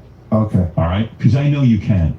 But it splashes on me sometimes. That's all right. It's fine. Better, since you're worried about it splashing, you're throwing your urine on Brian Phelan. Yeah, what do you care if it splashes Right. on you? You don't even wash. So, I mean, like, what's the difference? Your urine's on you. You're fucking nuts. You're a goddamn hillbilly. Fucking hillbilly. I'll be the first to admit that. Yeah. You're a goddamn hillbilly. Fucking hillbilly. Yeah. That's what you are. There's no sophistication. I'm sorry. And you know what I resent the most? My image is that I'm crazy. Right. So you guys come here and start pissing on each other, and I gotta be like the sane, rational daddy. We're boosting your crazy meter. No, fuck off, Sal. No, I mean, Asshole. I didn't mean like that. Come on, man. Crazy meter. You're the crazy ones now. I don't seem so crazy. And that's outside of here too. That's taking that out into Well, the. no, this is the a big joke to you regular- guys. We would do it. Where all the other employees have to be. This is disgusting. We would This do is- it It's just in gross. You have here. to respect for us. I'm talking about your fellow workers. You know, Howard, if the stall wasn't so tight in Richard's defense, I wouldn't have No, ran. I don't want you in the same stall. There's no reason for it. You guys who are gay lovers don't piss with each other. This is bizarre. Come out of the goddamn closet if that's your fucking problem. Suck each other's dicks and stick it in it. I'd be prouder of you if you did that. Instead of living this closeted life. For the right amount of money, we'd probably do No, that. I No, you wouldn't. wouldn't. Not me. I mean, the people who use the bathroom, I know you find this hard to believe, aren't interested in your shtick. No, we weren't doing it for anybody else. That's even sicker. Well, I kind of did. I thought it might be kind of funny if I slid in that little stall next to Sal. I kind of did it to surprise him. Yeah, but you know what? Enough with the surprises. It's over. Around your pee. Yeah. Go back there and create. You got a whole office. Oh, we do. We're Have doing a blast at work We're every doing now. calls right now. Good. Now you're talking. That's turning me on. Not pissing on each other. Well, that we do pee. You have to pee on a daily basis, but Yeah, but you don't unfortunately, have to pee in the same stall. Right. Come on. This is where people work. Can I ask you a question? Sure. Well, Sal, when you worked as a stockbroker, did you pee with other guys in the same stall? No, but I didn't have guys barrel into the stall that I'm taking a leak in to pee with me. But wouldn't you? If I'm peeing in a stall, right? The first time a guy opens the door, I'll be like, "Get the fuck out of here!" No. Instead, It's his lover Richard. instead, let's go find a bigger toilet so we can pee together. And by the way, I don't even know what to say. You don't have to say anything. We know. And you've chosen to pee with Richard lots of times. Oh, Don't yeah. act like Oh, you're no, not, I'm not. You barrel in on him. Oh yeah, well we go together. We plan it. I mean, if Right. I have to take if Richard has to take a whiz, he holds it in, waiting for me to take a. Good. But then go to separate areas and pee. It's not normal what you're doing. And honestly, too, one of the reasons we pee together is because we talk about ideas while we go to the bathroom. Yeah. We're Okay. always You know what? talking. You know what? You can take 1 minute out of talking about ideas. You know, the world can wait for your Yeah. idea. I mean, what's the joke? Why is it funny? I don't know. It's not that funny to me. I just think it's endearing that Richard would like to urinate with me. Yeah. Okay. But we don't just We urinate. just shit on each other. We get coffee together. No, I understand that, but the urine gets on the seats and other people have to deal with it. And you just swiping it with a toilet paper isn't going to solve the issue. I'd vomit if I knew I just sat on your and pee. You're just not being fair to people. It's just wrong. And I know Ross Zapin is petrified to go in there. It's from assholes like you. And I go in these public bathrooms. I see people spraying it all over the place. I mean, you guys are just animals. It's not fair. I would never spread shit in. Yeah, but who knows what you do in there that you think is normal? Because you think this is normal. It's not. A drop of pee on, you know what I do? I'm mortified if I piss on the porcelain. Because I care about other people. I don't want that. I don't want you doing that to other people. You're the reason, I'm the reason you're here, and you're pissing all over people's toilet seat where they gotta sit. And I got news for you. If I was some dude from one of the other channels who didn't know you two, I can take you and bash you into the fucking wall. I beat the shit out of you. I'm just saving you a lot of aggravation. Style and substance in the GMC Sierra. Get over $2,200 purchase cash on 2026 Sierra 1500 models with a Duramax engine. Yeah, we didn't mean to, offend or hurt anybody. Well, you are hurting people. You're offending everyone. It's ridiculous what you two are up to. It's ridiculous. You're two grown men. I mean, what are you doing? This is nuts. Are It you never crying? occurs to you that other people are here. It's not your bathroom. It's not, it's piss. And they don't know what you have. Are you crying? No. You look like you're crying. No. That's my piss, Howard. Yeah. All right, come on, man. We got it loud and clear, and we apologize. All right, yeah, really, come on. It's too much. I mean, I don't have to use Do that you bathroom. believe you have to be told things like that? Like you don't understand the gravity of it until you're told? Well, this is an extenuating circumstance because of the tight stall and me running midstream. We've never peed on a toilet seat. No, I'm sure nothing sprays up by accident while you guys are fidgeting around with each other's cocks. No, and we're not the ones to blame for splattering crap all over the toilet in the back. We still have to find that cop. Yeah, I'm sure. I'm sure you care. I do care. Yeah. I don't want to catch somebody. Come on, guys. You're doing good work. Come on. What are you doing? You're going to fuck up. You're fucking up. You got a good deal here. Great deal. We love it here, Howard. You know, I mean, Mel Karmazin sitting on your pee. And I know you guys think that's funny. No, I don't. No, think that's no, not no. funny. I'm going to bring Mel down and tell him how he feels about sitting on your pee. That's not funny. All right. Think about that. Think if Mel had walked in and seen that. All right. Geez. He fired it.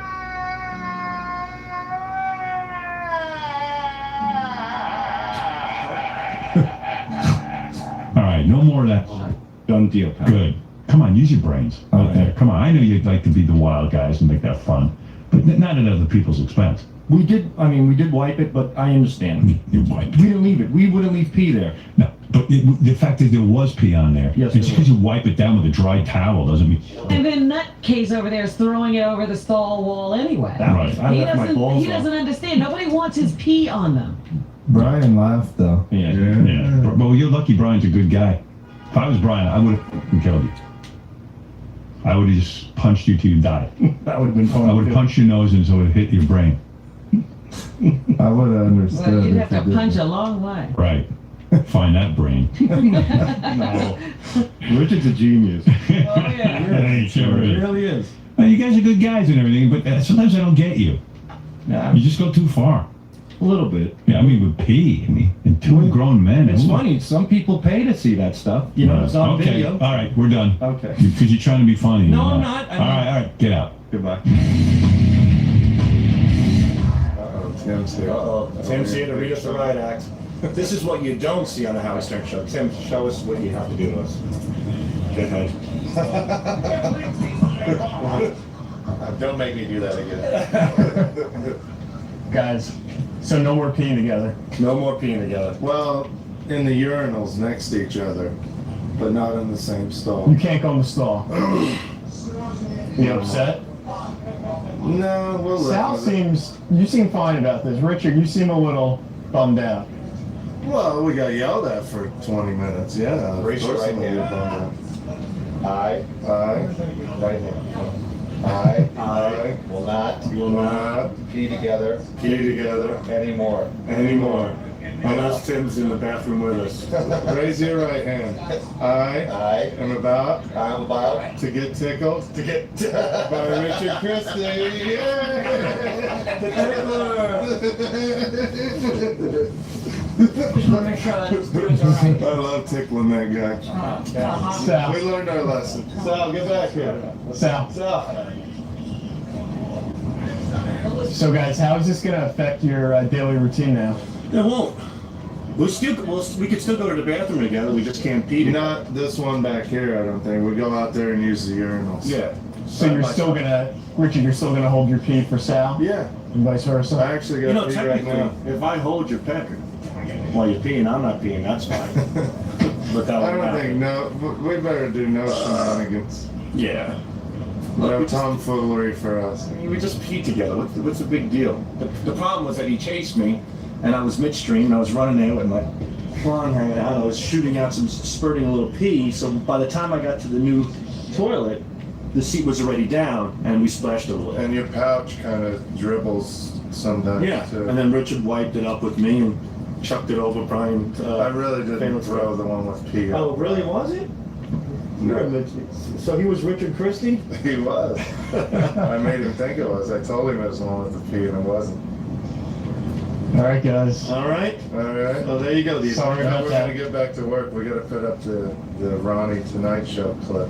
Yeah. Because he's talking about Ronnie. Oh yeah, Sal, nice deflection on Ronnie, man, on the glasses. Well, that's what Ronnie does. You know, he was barreling into everybody's office today, talking about Howard's glasses. It was so apparent that he wanted attention, and he got it. And then once he gets the attention, he flips out. Just And throwing then stuff. Tim's got to deal with everybody. My mother would be very proud of what I have to deal with. Richard, how was your first pee without Sal? Is this really that important that you gotta film it? It is. How was your first pee without Sal? Well, I wasn't without him. He was in there, but he was taking a little longer than me, so I washed my hands and came back. So he was in a stall? And I was in the urinal? urinal. Yeah, it was fine. You don't like the urinals though, right? I don't mind the urinals. I never said I didn't like them.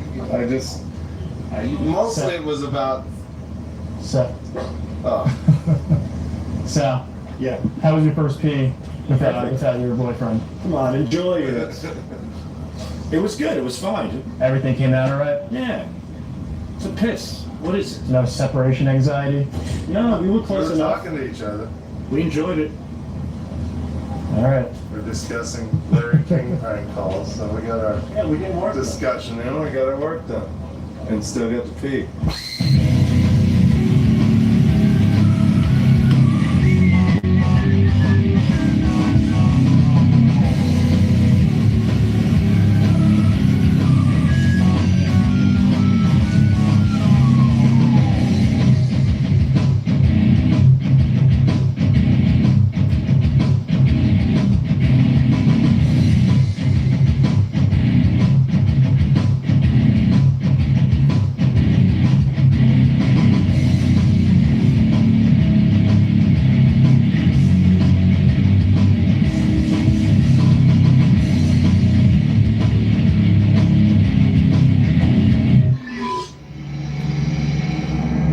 Tim just standing around.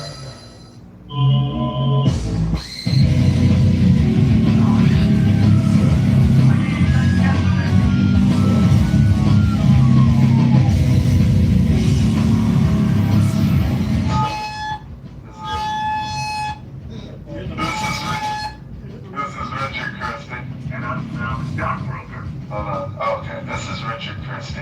And I'm Sal, the stockbroker. And we're gonna go scare the shit out of some people. With megaphones, because we have nothing better to do today. It's part of our job. Let's go.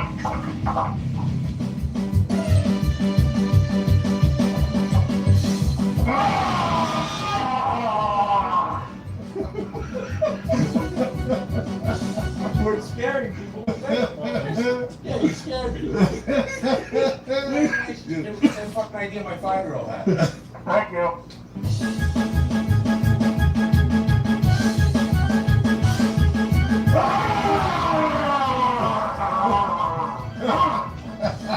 Were you scared?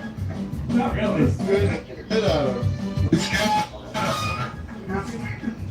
You're scared. Did you see him jump? Hey, can you get close to the Sal coughing all over Howard's mic? I will use Clorox things on You should be scared.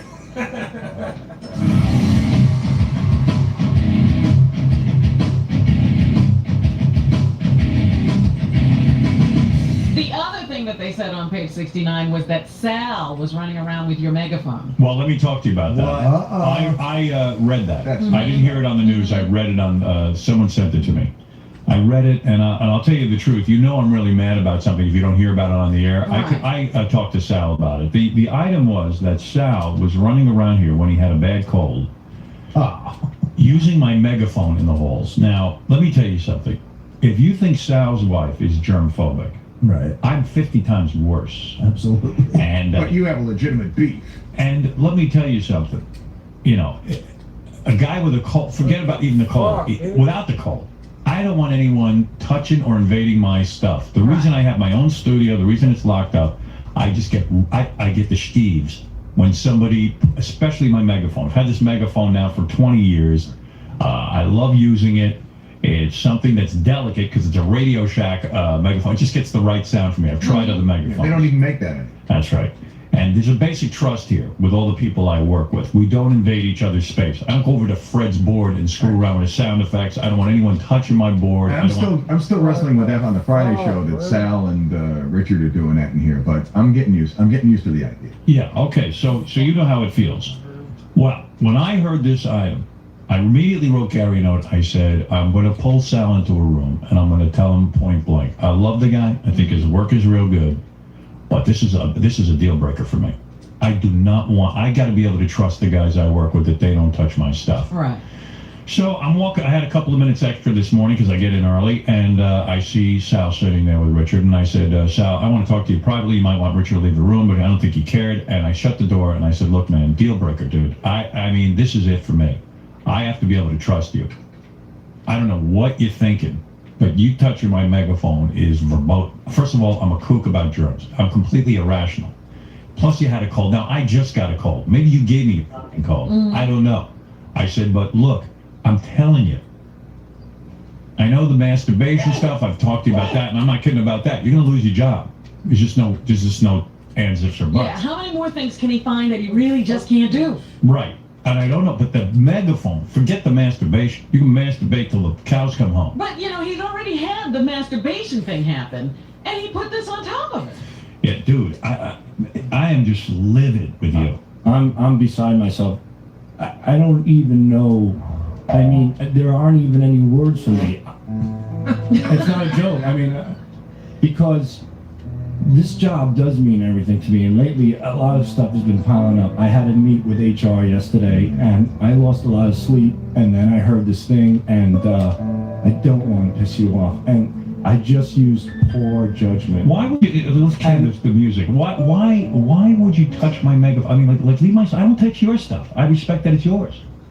Richard and I decided that it would be funny if we started going behind people shouting with the megaphones, like surprising them, like Gary and Scott DePace. Fine. So get your own megaphone. Don't touch my stuff. You know what it is, man? Seriously? Your illness about me and your love of me, or it's past love, it's obsession.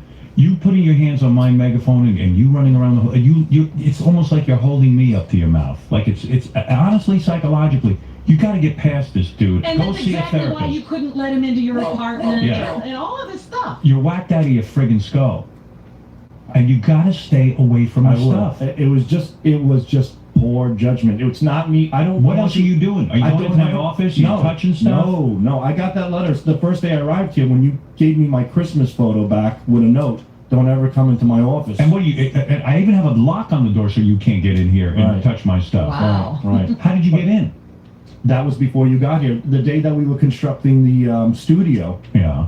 I had the photo for you because I think you said it as a joke. You had the what for me? The photo. What photo? The Christmas. I took a picture naked on your console at K-Rock. What? You know about this. I on the outside of your console. I gave it to you for Christmas. It was me naked. Yeah. And you threw it at me. Go put it in my new office, Gary. Yeah.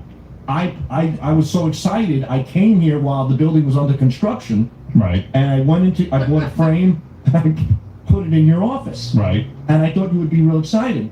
Gary's blowing the dildo. Payback's a bitch. Sal. Look, Sal, I don't want to hear all your long-winded explanations. No, it's not. And I'm telling you, dude, get over your obsession with me. Go see a psychiatrist. I have no obsession with you, man. No, you have an obsession. You have to put your mouth on my things. You have to be around with the megaphone. Get your own life. Get your own thing going. You will work here. I admire your work. Thank you. But at some point, just Anybody who knows Howard as well as Sal knows, and knows you don't touch his megaphone. Don't touch any of my That's stuff. true. But the last thing I would think, I mean, if I thought I would cross you, Howard, would I do it? Of course not. You touch one more of my things. I know. I don't want to hear it. I'm please. telling you, I this don't is wanna. it. You're gone. I know. And you know what? And then the emails be coming out to say do it. So whatever. Do it. If you want to give up your job, it's fine. I don't want to give up my job. I'm sorry, but I just use poor judgment. If you want, go to Mel Karmazin's office. Take No. anything you want off his desk. No. You know that, right? naked. You know that? No, I'm not going to Mel Karmazin's office. Why not? Why not go there? Why not go in there and take his stuff? Mess around with it. Because guess what'll happen? I'll get fired. Exactly. All right. And I'm telling you, I'm treating this the same way. And I want to let you know that. And I'm giving you a free pass because I respect your work. And I hope you accept my apology as sincerely making a mistake. I don't, because it's not a mistake. Sal, There's no I such mean- thing as a mistake. Like, This bad judgment you keep pointing to, why do you think it's going to get better? because I know never to touch any of Howard's things again. No, you don't know anything until after you've done it and we told you it was wrong. Is there any time you could What are you, lawyer? But she's right. I know not to touch you, Robert. Are you ever going to know? Are you never going to know? But Holy without shit, screwing give up? me one Mercedes and you're all over me, man. Oh, Just please. put on a judge suit. Keep quiet. Just keep your hands Yeah. off everything. Ask before you do anything. Put your thumb in your mouth instead of your mouth. Ask before you do anything. Robert, I'm sincerely apologizing, but you gotta go. I'm bent over picking up. No. You're gonna make another mistake. No, you She's can't wait right. for it. No, but what is this? Because you don't have judgment, dude. It doesn't. Now you don't have. I'm Now you don't. apologizing to you. What are you gonna do next? What are you gonna do? Your What is that? apology means nothing because it's always after the fact. Listen, You But I don't made a know what to mistake. do. Sal, I know to kick your mouth. Sal. Come over It's here not and right. do Hey, that. Come over here. I'm talking to Howard. Come over here and do that. Leave her alone. Oh, where's Let me Carver say when you need him? Tough guy. Let me say Right, something. you need a carver. Let me Carve your throat out. Right. She's Just right. keep your You're hands off yelling at her because she's right. permission. No, I'm yelling at her because Apologize to her. She's talking common sense to you. Just say you're sorry. Apologize. From losing your stupid I'm job. sorry only because Howard told me to say it. It's not a good apology. Fire him, Wait a minute, You're Howard. fired. Goodbye. I'll be calling and saying fire him too. You know what, dude? And you know understand you. what? Maybe your makeup is poisoning your brain. Listen, Sal. Honestly, what Robin is saying, and it makes sense. Just listen, because you're getting angry and you're not listening. It's not right. I'm saying What I'm she's sorry. saying- How bad his judgment is? What I'm saying is, and I'm interpreting Women. No, man. Right. Hey, that's right there. Sal. Sal got himself into this mess, not me. Sal. Come Listen over to me. here. You got one? Not really. He's got mangina. Can I say something to you? It's getting uglier than I thought. You want a pouch with me? Sal. I like to put you in a pouch. Put you down the fucking river. Hey, Sal. Oh, so get Shut up, this bro. is- Get ahead, get I'm ahead, talking get to ahead. Howard. Oh, please. This Yeah, is my- men are talking. This is it. Yeah, Robin, be quiet. Men are talking. Yeah. Some men are gonna do some drinking. Yeah. A man and a boy are talking. What she's saying is, there's got to come a time where you look at that megaphone and say, or whatever that's going to happen. You go, you know what? This ain't worth it. You got to have some judgment. Right. The megaphone should have never happened, is what she's saying. Right. When are you going to be able to read a situation and go, you know what? Fuck, I got to respect this guy's private space.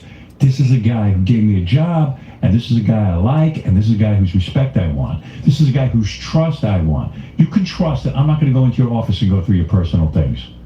You can though, but I don't want to. The only person I'll do that with is Fred. I don't respect his personal space. But you have to learn to respect mine. Right. And is it fair to say in a year and a half I pretty much have? It's not. Wow. It's not fair to say that because you just screwed up. Right. Well. And you probably screwed up before. You probably done No other things I don't way. know. Right. Shut your mouth. You shut your All mouth. you want, Sal. I'm not shutting my mouth. So just get over it. It's not gonna happen. You know what It's not you're like that little gonna weasel happen. behind the It's bully. not Yeah, shut gonna your mouth. happen. You're a little weasel. It's not happen. So get over Crash in it. your Mercedes. It's not I hate gonna you. happen. happened? And you are so jealous of that Mercedes. You got to get over that Look too. at that. You know, I can't even pay the cables. She's driving around Mercedes. I'm upset. What can I tell you? They're ready to shut off my cell phone. Is that true? Yeah. Where are you? Why are you making more money here? Yes, I am. Thank you. What's going on? Well, Can't tell what's I going built. on. I built over a year. Well, the past year I left the stock market. I built up about a year and a half of debt. How much do you owe? How much debt am I in? How much debt are you in? $200,000. 200 grand. $100,000 in a home equity loan that I took out and $90,000 in credit card. That's Robin's Corvette. That's her boat. That's a new Thanks, boat. Artie. That's a new boat. Buy Robin a boat. There you go. Call it the salad boat. That's it. I'm in debt. I'm not. You asking want for her to money. name your boat the Sal's boat? You know, like the Stugatz in Sopranos. It's right in the back. You can hang your black ass right out the back. Oh my goodness. Don't get upset with me because you're in Why? debt. You're chiming in when I'm apologizing to the guy. You're breaking my I'm trying balls. to help you. Mind your own asshole. business. You can't even tell All that. right, get out of here. You're here for the news. Do it and shut up. You don't know what I'm here for, jackass. I was here long before you. You have no idea what I do or who I am, so you shut the fuck up and get out. But the thing is, I don't need you chiming in when I'm trying to make a sincere apology. We It's just do not right. again. I'm going to You're remind being you guys. mean. We do a show. You're not here to tell Robin what she I'm has not. to do. I'm telling her to be quiet so I can respectably talk to Robin, you. let me remind you why Robin's here. Robin's here to turn me on every day. Yes, thank you. Well, good for you. That's She ain't turning me Sal, on. you should be the last person to talk about piling on when somebody's getting Isn't crappy it out of it. funny? You don't know. Listen, it is not up for you to decide why Robin is here. I'm just asking her politely to be quiet. No, and you she didn't doesn't- ask politely at all, so stop that. Who's Stop that? lying. Whatever. All right. Howard, I know. Leave my things alone. And I just Leave wanna- Robin's things alone. Leave friend. Robin alone. All right. You could screw with Benji. I don't care. No, I'm not Leave talking Artie alone. I'd rather fist Artie than go near Benji. Can you ask me first before you do that? You want to thank you, Artie? Artie, do you know what I'm saying? No, this goes back to Sal. Honestly, you're doing a great job, but this goes back. Remember when you first got the job here and you wanted to put wasabi or whatever in my munchkins? Remember that? Yeah. And Howard explained to you, look, there's a line here. You don't for anybody's food. Right. You know what I mean? You still haven't totally learned that. I'm yet. learning You it. know what I mean? But it's been a year and a half. You gotta, anyone would know not to do that. Yeah, I mean, Artie is not going to walk around here having his food tested. Right. You know what I mean? I Like, mean, but that was the beginning. So that you got. It's a learning process, but it's taken a while. If you have a cold, you know how Howard is. I but mean, Mike, you're right. Especially you got a cold. I mean, if I'm not here, we all lose. I know, but I didn't have a cold. You're Jason so and angry, Alice. you're so jealous that you got to sit there and hope I get your cold. You want to share something with me or something? Mike, go ahead. You're on the air. Howard, love you, man. Thank you. I just got satellite, man. It's great, man. I love the show. Thank you. You gotta get rid of Sal, though. There you go. He has crossed the employer-employee line. If he was at any other job, he'd be gone by now. All right, thank you. And that's an opinion I'm going to take very, very seriously. So Sal, how you feeling right now? You just got reading out by Howard about touching his stuff. How do I feel? I feel like, I fucked up. I used his megaphone. It was a big mistake. I don't want to cross the line. I'm not going to cross the line anymore. That's it. I fucked up. I am sorry. I am fucked up. Right here. I'm not complaining. That's it. That's all there is to it. I don't know what to tell you. I used the man's megaphone. I am deeply sorry. I made a huge mistake. And that's all there is to it. It's just a big fuck up. That's it. What about Robin, Sal? You really mixed it up with her in there. You know what? Robin is just a weasel. Whatever Howard says, she just weasels her way in there and just chimes in. I'm trying to talk to Howard like a normal human being. I'm apologizing to him. I recognize my mistakes. And Robin's got to... You know what I mean? Great. Sal starts yelling at me like I'm his wife. That's what he would like to do when he's at home, but he doesn't get to talk to his wife that way because she'll cut off his balls. So he has to do it at work. It's the only place he can really have any kind of a voice because he's just a browbeaten, downtrodden man everywhere else. Do you have any advice for Sal? My advice was, don't trust your own judgment. All you've got is bad judgment.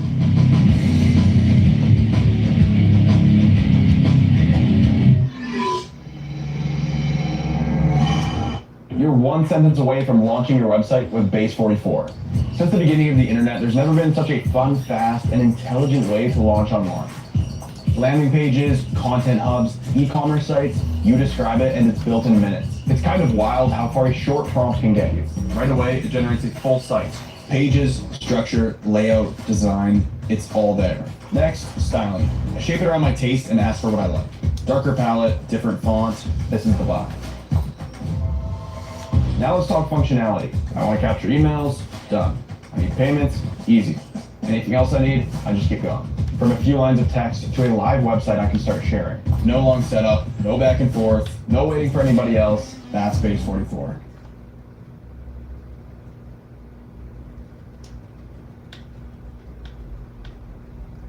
Old Spice gentleman. Guess I've always been a gentleman. DJ? Son, what's going on in there? I'll be out in a few. Hours.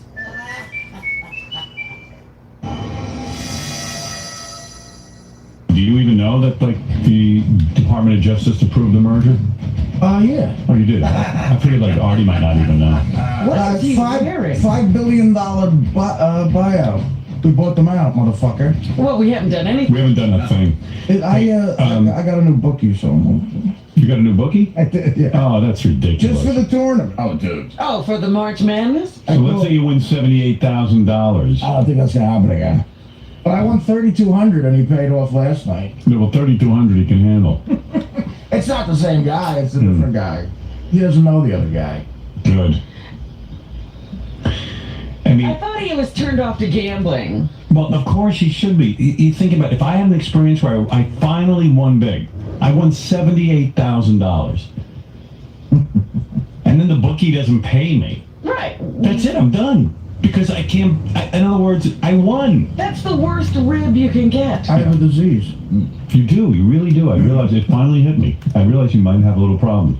I think gambling addiction and a little touch of melanoma, I think. Melanoma. The melanoma we can probably cure. I think we can cure the heroin. I think we can cure the obesity. The heroin's cured. Yeah, I just think we got to work on this gambling thing. I think you're almost there. You're almost perfect. I don't even think about heroin, man. Whew, that's the farthest thing from my mind. Oh, here we go. Hey, your lips are a little white. I didn't think of something. I'm joking with you. Oh, shit, you scared me. Because I said if I think of something that's they're white, it might be the liver going. Well, anyway, you know. What? We didn't do anything? What is that? Well, let me The explain. Justice Department just said it was Now okay. the FCC. No, the FCC has to prove it, but this is a great first step. I mean, it's very exciting. I mean, you know, I can't believe it took this long, but all right, thank God. I mean, it would have been a joke if they said the merger. It is a joke that it took this long. Yeah, but And they still didn't say anything. What they said made no sense. it made sense to me. They approved it. Well, the approval just said, oh, we see that the development of the technology indicates that it won't be anti-competitive. That's true. That's all you have to say. All you have to say is one thing.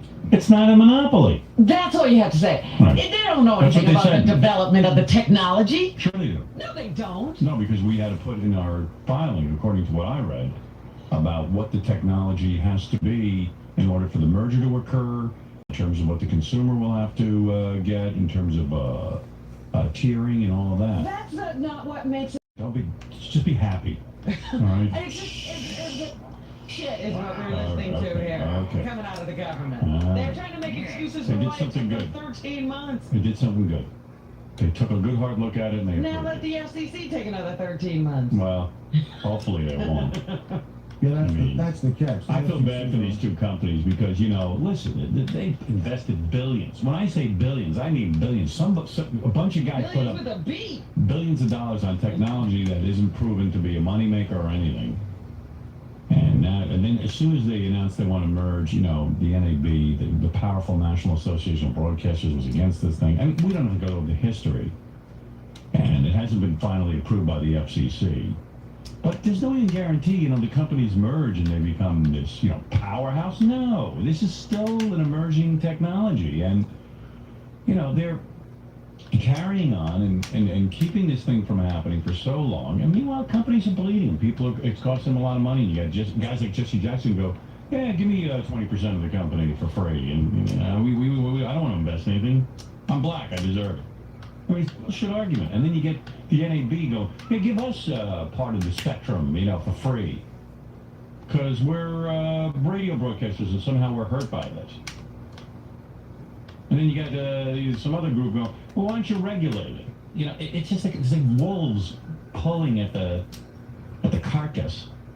Anytime you give people the opportunity, it's just the freaking nature of people.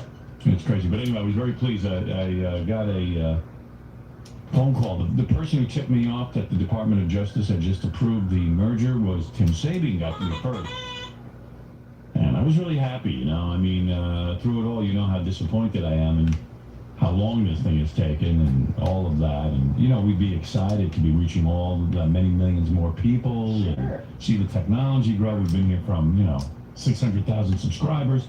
So it's very exciting. But anyway, I was very, very, very pleased to see that there was finally some movement. It was very exciting. Created by man, we can solve them by man. Right. A lot of people were saying, well, the merger couldn't go through. And it's like, why? Why couldn't it go through? Is it me? What is it? What is the problem? It's not that complicated. Either it's a monopoly or it's not. And let's face it, it's not. That's my point. Yeah.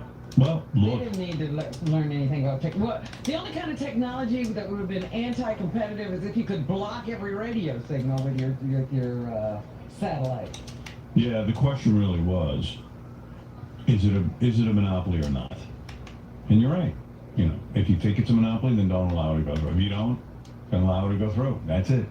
Did the stock move at all for business? A little bit. But, again, it hasn't been approved. It's only been approved by the Department of Justice, which is great. I think in the history of mergers, I don't know. Listen, you're getting information here from a guy who's, almost started. This is his first merger. I've never been a part of a merger. Well, we were part of the Viacom situation. That's true. Where CBS and Infinity merged, and then, you remember all that. And then CBS was bought by Viacom, so we were part of all of that, but I don't know, somehow I didn't feel very connected to that. I don't know about you, but... And it was conventional technology, and it was at the time where they were loosening regulations and all of that stuff, so it seemed a lot easier. I got very emotional, to be honest with you, when I heard that the merger had been approved. Forgetting the financial interests and all that stuff. I'm talking about, I guess what I feel emotionally invested in this company because it was like a big deal leaving terrestrial radio. I had a pretty good career going there. We all did. And then all of a sudden to say, I believe in this technology, and I really do. And to say, I think this is the future of broadcasting, the future of radio. And having everyone saying, well, they only have 600,000 subscribers, and you're going nowhere, and, you're spinning your wheels, and you're not going to have the juice, and all this kind of stuff. And now all of a sudden, you're talking about two companies coming together. You're talking about a 15 or 16 million person subscriber base. And the important thing is now when cars come off the assembly line, people will essentially get one satellite, which will be on. Yeah, and they can have everything, baseball, football, well, all I'll the tell you. programming, all the music. You talk about that, Robin. I'm reading about the merger and all this, and then I see one guy, they interviewed a guy who subscribes to, he subscribes to XM. And he goes, I'm really excited because I pay for this thing every month, and now I'm getting football and baseball. And he says, and I haven't been able to get Howard Stern in my car. I'm excited about it. Mm-hmm. That's the key. I mean, why should the consumer who's paying $12.95 a month not get all of that? Now, that's the only thing that they're not considering. That, people are being denied certain programming by keeping us apart. Yeah, I mean, it's good for the consumer. It's good. I mean, listen, it's good for business. This is a country that's hurting in the business area right now. A lot of big businesses in our country are hurting. Yeah. And well, I heard one of the news reports, and afterwards they said, some people feel that consumers might have to pay more if these two companies merge. Consumers don't have to pay at all. Right. This is not a life or death satellite. You can live without this. Trust me, you can live without it. I wouldn't want to see you living without it, but... No, but if it gets too expensive, that's what people will do. They'll turn away, and then we'll have